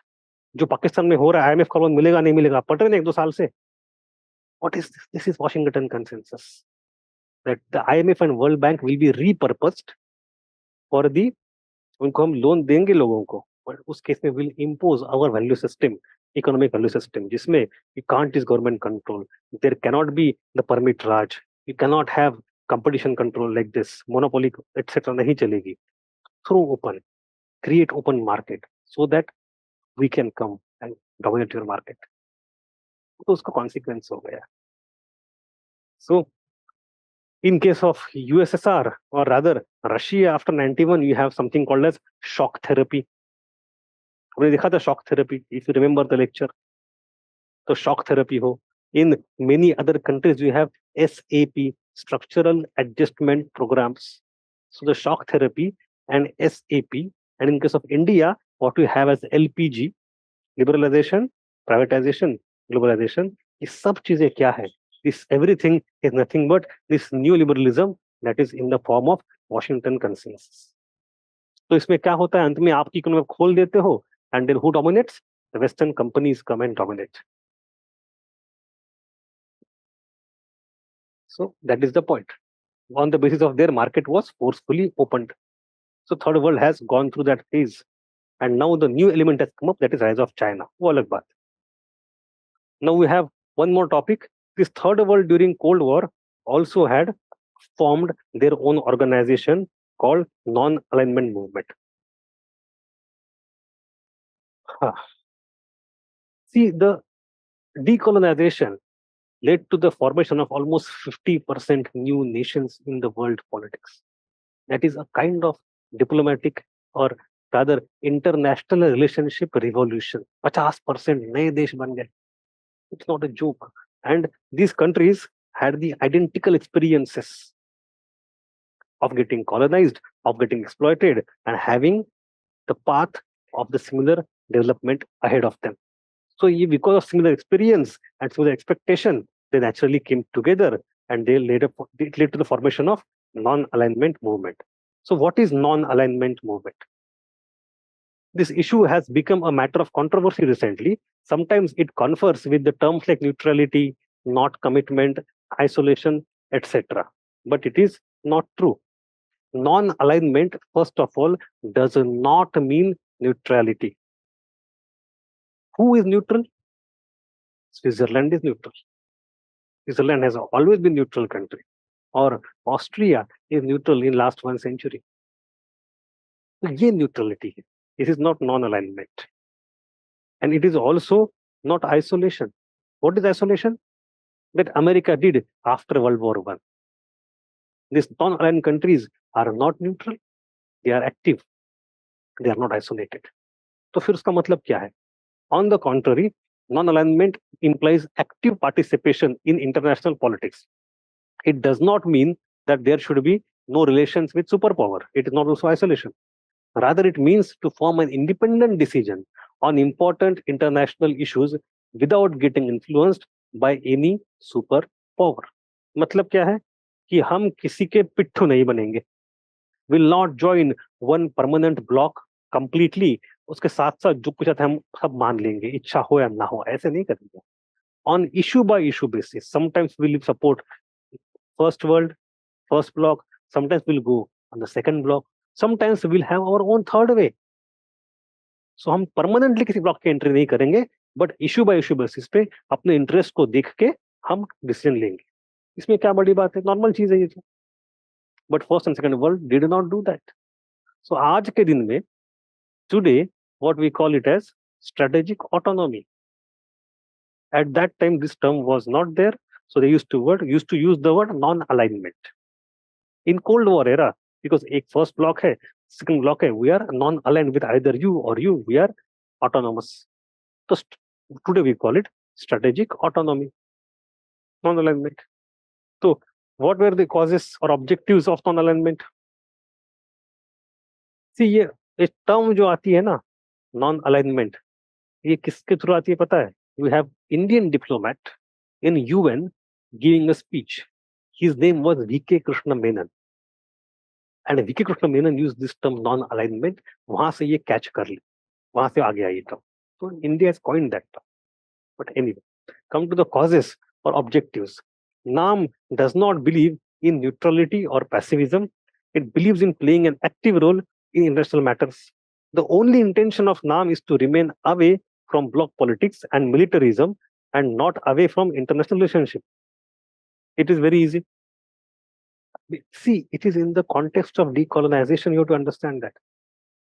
हमने देखा कि भाई what is new colonialism, that even after independence आपकी policy, आपकी economy, आपका politics उनके हाथ में है. यहाँ पे हम कहना क्या चाहते हैं?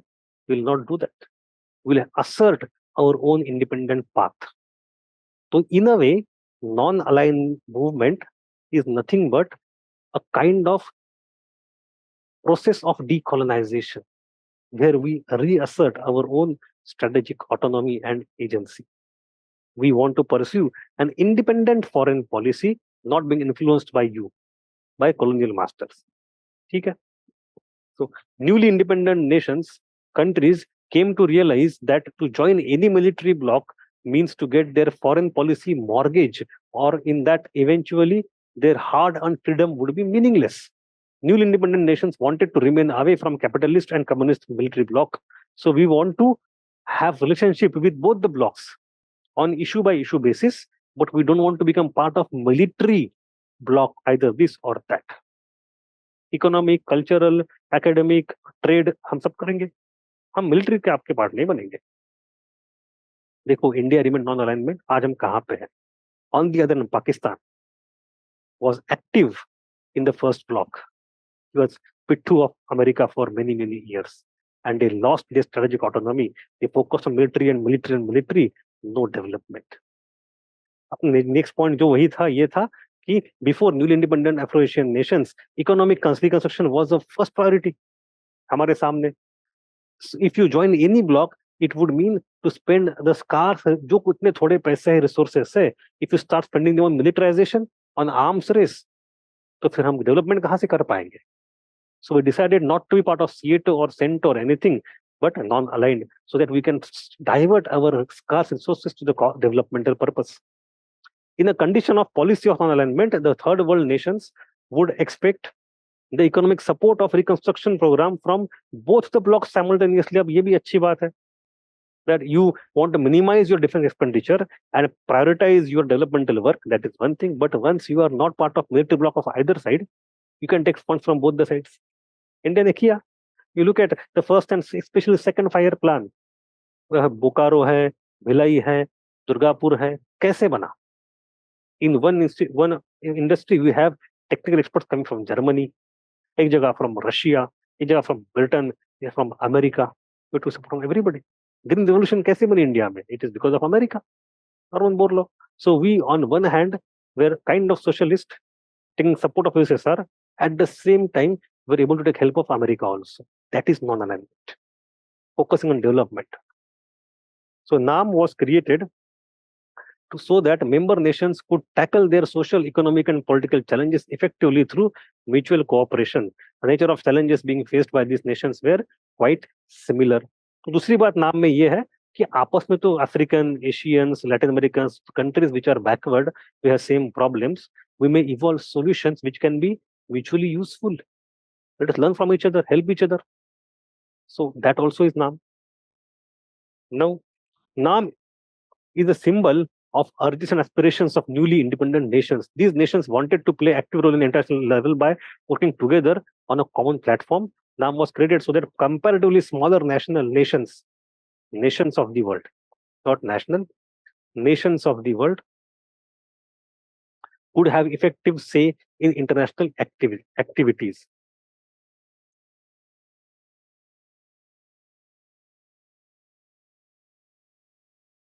Individually, these nations जो नए 100 के 100+ nations बने हुए हैं, they are so small, so tiny, they don't have power. But we want to actively participate in global politics. That is our aspiration as independent people. How do we do that? Let us come together, form a union. So collectively, we'll have a voice, if not individually. So that is also aspiration to participate in global politics. And some countries like India and Egypt tried to prove that policy of non-alignment is inherent in their culture itself. तो हमने justification करने के लिए क्या किया कि scholars in our countries, India and Egypt, cited their ancient past, their medieval past, like we would cite Kautilya Arthashastra to justify कि उस समय भी autonomy of strategy was very important. वो हमारी inherent परंपरा पहले से रही है. So this is something that you just cite to give it additional sheen or additional legitimacy. Okay. So that is the context of the NAM. Any doubt?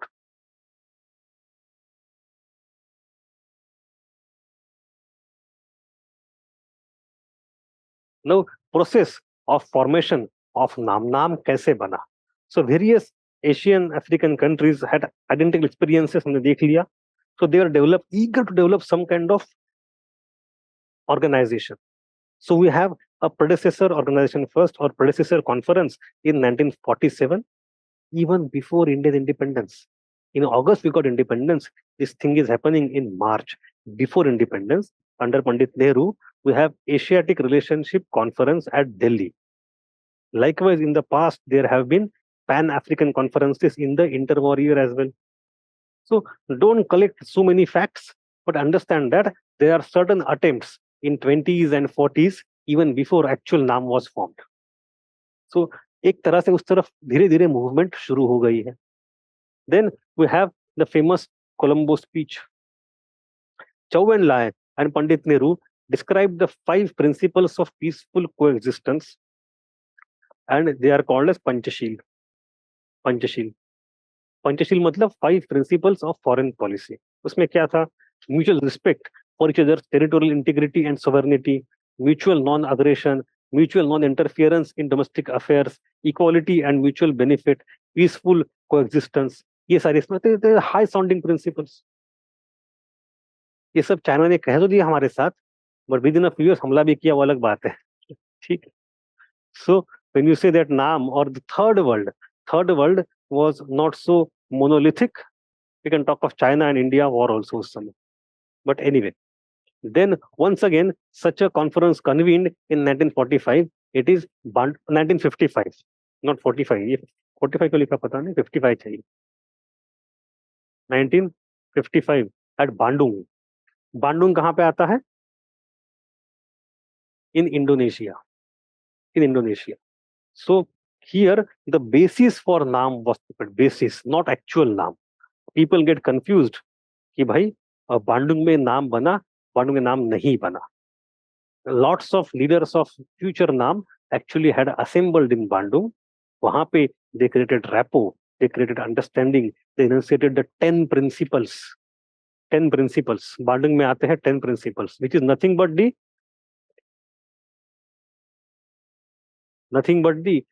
extrapolation of Panchashil only. Panchsheel की तरह ही उसको 5 ने 10 कर दिए, बात वही थी.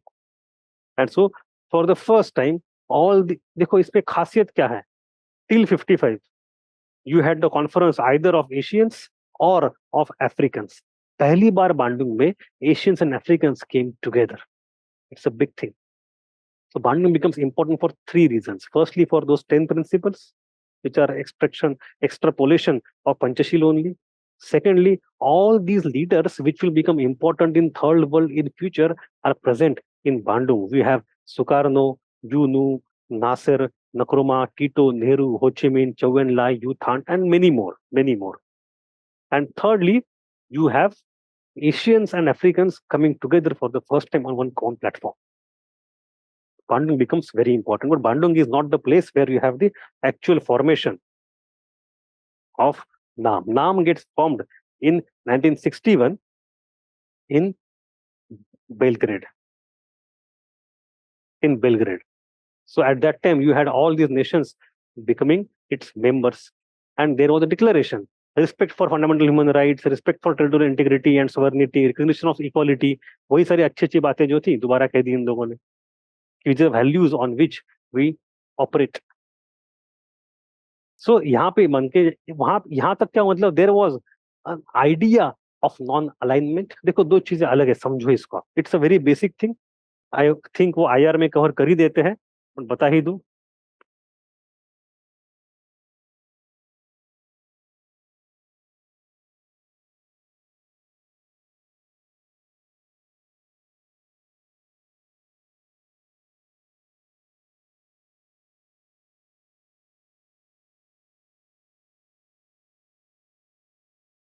दूसरी डिफरेंस क्या है? Non alignment is an idea, it's a principle, it's a value, it's a policy.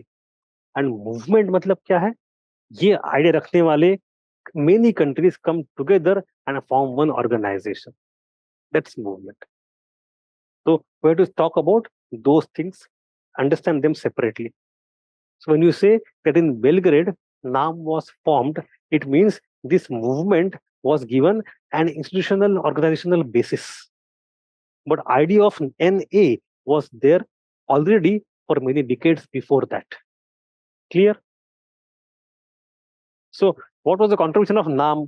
संगठन ने किया क्या इतने सालों में भाई? Uh, don't try to memorize lots of examples. Just remember very limited examples. Right from its beginning, in Belgrade, the policy of non-alignment left its imprint on international politics. NAM has always touched on the important international issues. For example, in the very first meeting, they had the discussion on the issue of nuclear test by France. There is proliferation going on. Then apartheid in South Africa. And then membership to be given to China in UN, क्योंकि उस समय दिया Taiwan को दिया था, not China. In Taiwan, there was nationalist government. In China, communist. तो Taiwan was given all the global membership and not China, mainland China. तो ये सब इश्यूज को पहले मीटिंग में ही रेज किया गया. So NAM ensured that globally important issues are heard and discussed. Then non alignment work as a strong pressure group in UNO against the imperialist power. अब आप यूएनजीए की मीटिंग बुलाओगे, in the meeting of UNGA समझो at that time you have 130, 140, 150 members, 160 members, of which 100 are these members only. So whatever voting happens, these countries have a good solid voting bloc on many issues. NAM was on the forefront for the liberation of colonies. Meeting करके कभी sanctions लगवा के हो, कभी resolutions pass करके हो, कभी voting bloc बन के हो, they always focus कि more and more countries should get independence. And non-alignment also carried the persistent demand for democratization of economic relationship at the international level. कि भाई WTO, IMF, World Bank are dominated by US interest. That should not happen. तो थोड़ा सा democratize करो. So you have some contribution of NAM in terms of certain demands, but the limitations. The Western powers could not take this movement much seriously, or rather did not. Could नहीं चाहिए, did चाहिए. Did not take this movement much seriously. Likewise, even the apartheid regime of South Africa did not take this movement seriously. Some members of NAM have regularly been linked to either superpower while putting a question mark on the term non-alignment. Like China very easily initially went with Russia, and then it went with America also after 70s. तो भाई आप हो कि नहीं हो हमारे साथ बताओ तो. Because third world, as I said, is very complicated. It's not monolithic. So sometimes based on certain issues, based on certain interest, a country would go here and there. फिर आपका अंदर की यूनिटी खत्म हो जाती थी. इंडिया ऑल्सो, व्हेन इंडिया का issue हुआ, पाकिस्तान के साथ वॉर हुआ इन 1971, अमेरिका ने थ्रेटन किया था अभी किसिंजर साहब ने हमारे. What did we do? We signed a treaty of friendship with Russia 1 साल पहले, before we attacked and liberated Bangladesh. तो होता है ये. and नाम persistently failed to stop any major international war like Iran Iraq war, तो वहां पे उनका कंट्रीब्यूशन बहुत कम रहा है. They were not able to actually completely get things done the way they wanted. But question यहां से नहीं आएगा. क्वेश्चन क्या आएगा जनरली कि is it still relevant. And why this question today, कि अपने जो आज के हुए foreign minister S Jaishankar, he has claimed that NAM is no more effective. The organization is very weak. It is not serving the interests of India. So therefore, we don't want it. Not important. But हमें ऐसे नहीं देखना चाहिए. Politics is different. In politics, in today's politics, NAM is seen as a legacy of Pandit Nehru. तो इसलिए Nehru bashing के साथ साथ नाम बैशिंग अपने आप आ जाता है. But in our answer, we cannot say NAM is useless. NAM is not completely useless. NAM has still some positive things. वो क्या है? So you have to take your stance based on that, not on today's politics. Clear रहो. अब उसमें first of all clearly understand कि नाम में movement रहे या ना रहे, principle is always important. Even today, the same Jaishankar Saab would say, we don't want non-alignment. What we want is strategic autonomy. एक ही बात है यार, क्या फर्क है दोनों में? No difference. अब पहली बात तो ये सवाल पैदा ही क्यों होता है? पैदा इसलिए होता है because when you use the term non-alignment, it means for some other countries there is certain alignment जो आप नहीं चाहते अपने लिए. कौन सी alignment भाई? They can go to this block or that block. So the terminology of non-alignment is nothing but the outcome of the Cold War era political reality. You are not part of this block and that block, and therefore you are non-aligned. तो ठीक है. What after Cold War? When there is no more Cold War, there is no more Russia, there is no more bipolar world, there is American unipolarity. In that case, how can you remain non-aligned when there is nothing to be aligned to? So the end of Cold War के बाद कई Western scholars started claiming, now discard this movement, बंद कर दो. हमने भी वही कहा था, नाटो बंद कर दो. करी नाटो अपने बंद? नाटो थी किसी रशिया के खिलाफ थी. कोल्ड वॉर में कोल्ड वॉर हो गया, नाटो बंद कर नहीं करी उन्होंने बंद. उनका इंटरेस्ट था. But anyway, point is NAM was also conceived as a platform to suit the politics during the era of Cold War. After the end of Cold War, what is the purpose of NAM? इसके लिए ये सवाल पैदा होता है. What is relevance of NAM today? That means what is the relevance of NAM after Cold War when there is no more bloc politics? And Western people never liked it anyway, तो बोलते खारिज कर दो. India में because of Nehru bashing कुछ लोग बोलते खारिज कर दो. दोनों के कारण अलग अलग है. बट बात पर हमें उस स्टांस थोड़ा सा रैशनल लेना है. सी थ्रू ने दो चाहिए. दो NAM was established at a time when Cold War was going on. It was not merely a reaction to the Cold War politics. It was not merely a reaction. It was created with many the intentions and objectives. On closer scrutiny, we find that NAM is still largely relevant, not only in the context of original object, but only in the context of the original objectives of NAM, that is to protect the basic interest of the third world. Situation change हो गया, objective change हो गया. Objective क्या है? Protect the basic interest of the third world, whether during cold war और after cold war. Interest basic है, वो हमें प्रोटेक्ट करने हैं. तो कैसे होंगे? NAM was established so that newly independent nations could pursue independent foreign policy. The relevance of independent foreign policy can never be lost. ये आज भी रहेगा. US will still want to come and dominate. उसको रोकना पड़ेगा आपको, कहीं ना कहीं लकीर खींचनी पड़ेगी. Secondly, today after the end of Cold War, the basic interest of the nations is still threatened. Rather, the third world has become even more vulnerable to the intervention by imperialist powers because now you cannot bargain one with another.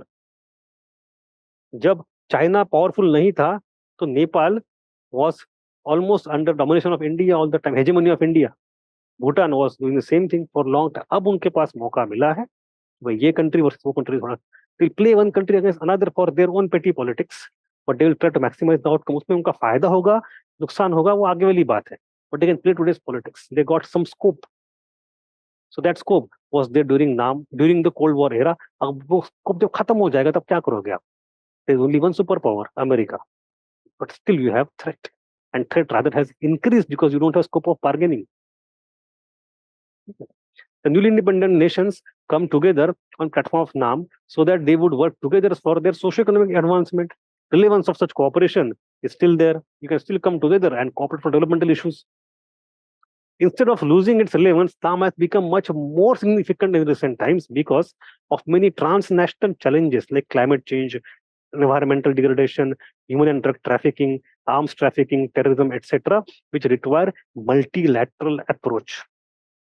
And therefore, NAM is necessary because after UN, if you go by just pure number of memberships, after UN, the second most populous, second most largest संगठन दुनिया में कोई है तो नाम.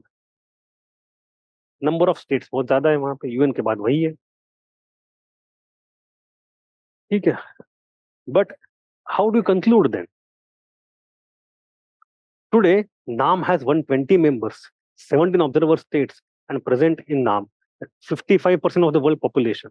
तो उसका आप खारिज तो नहीं कर पाओगे, उसको यूज कैसे करो? तो यूज करने के लिए you have to make NAM more relevant. So we need to strengthen it. We need to make it more effective.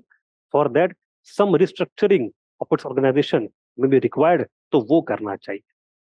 तो आपने क्या कहा? आपने 3 लेवल आर्गुमेंट लेके आए थे. Level 1, that NA is still important, if not NAM, it is evergreen. Secondly, in the post-Cold War era, you have 2-3 reasons because of which even NAM is important. The threat is not completely gone. You still need to cooperate, and rather the threat has increased.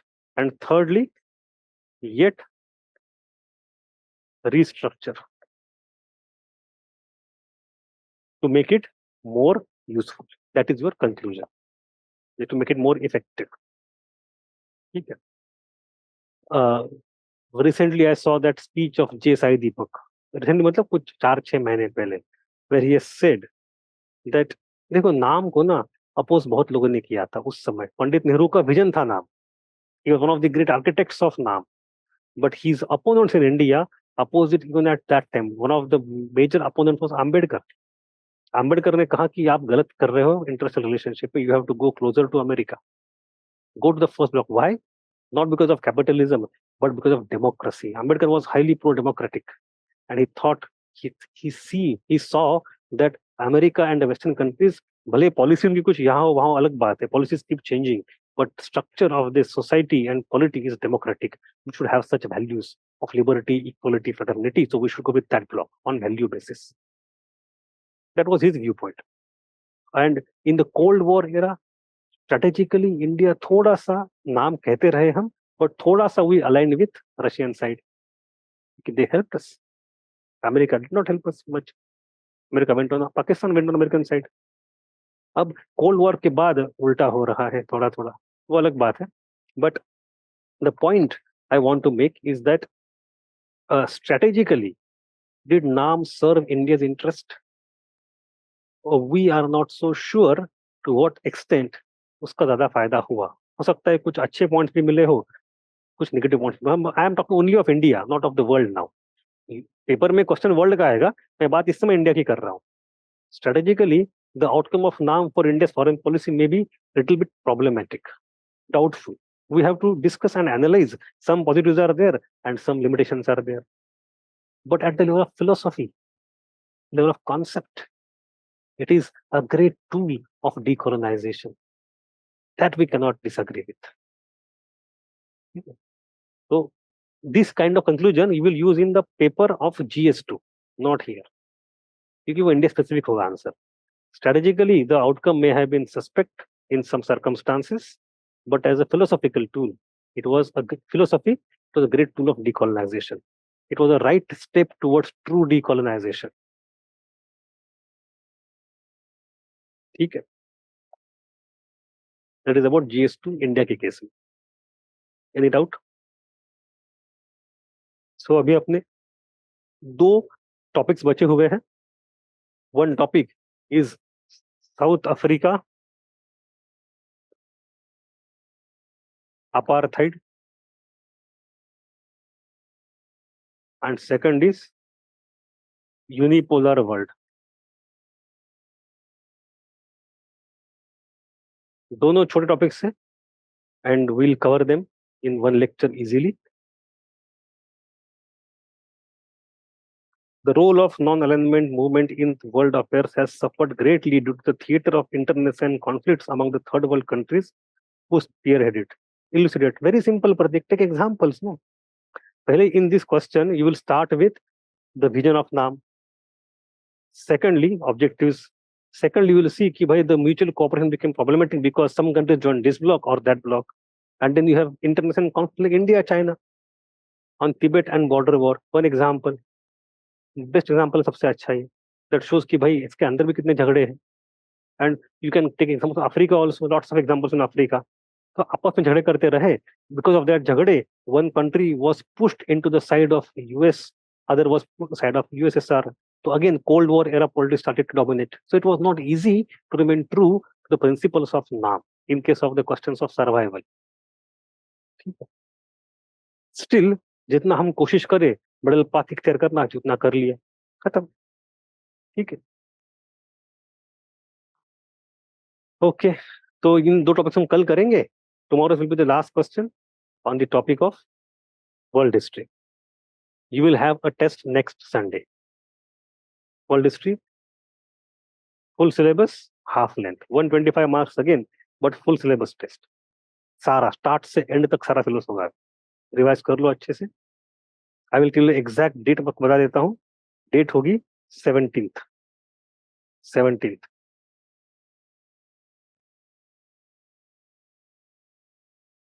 And on this issue चलो आप paper तो बन जाएगा full syllabus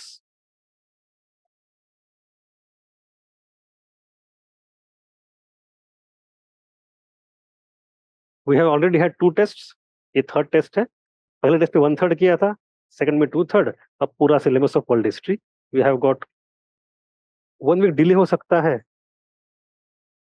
C I am starting with modern anyway if you want some time you can take one time and you can write later on आप लिखो बाद में मैं 17 को लेके चलता हूँ पेपर विल बी रेडी 17 को लिखो या थोड़ा बाद में लिखो कोई दिक्कत नहीं आपकी इच्छा है एक हफ्ता दूंगा ना आपको 17 से लेके you have one entire week till 24 to write the paper till next Sunday आप जब चाहे मनो लिख दो मुझे कोई दिक्कत नहीं ठीक है फ्रॉम 17th को मैं पेपर रिलीज करूंगा till 24th December you can write the paper but I will start with modern meanwhile break नहीं मिलेगा आपको लेक्चर्स में ठीक है अगले हफ्ते हाँ ठीक है तो शायद दिन शिफ्ट हो जाए देखेंगे डेज का कौन से 3 दिन पहले 3 दिन आखिरी 3 दिन हमें ऑफिस पता चल जाएगा will put in the group not a big deal आपको मॉडर्न करना है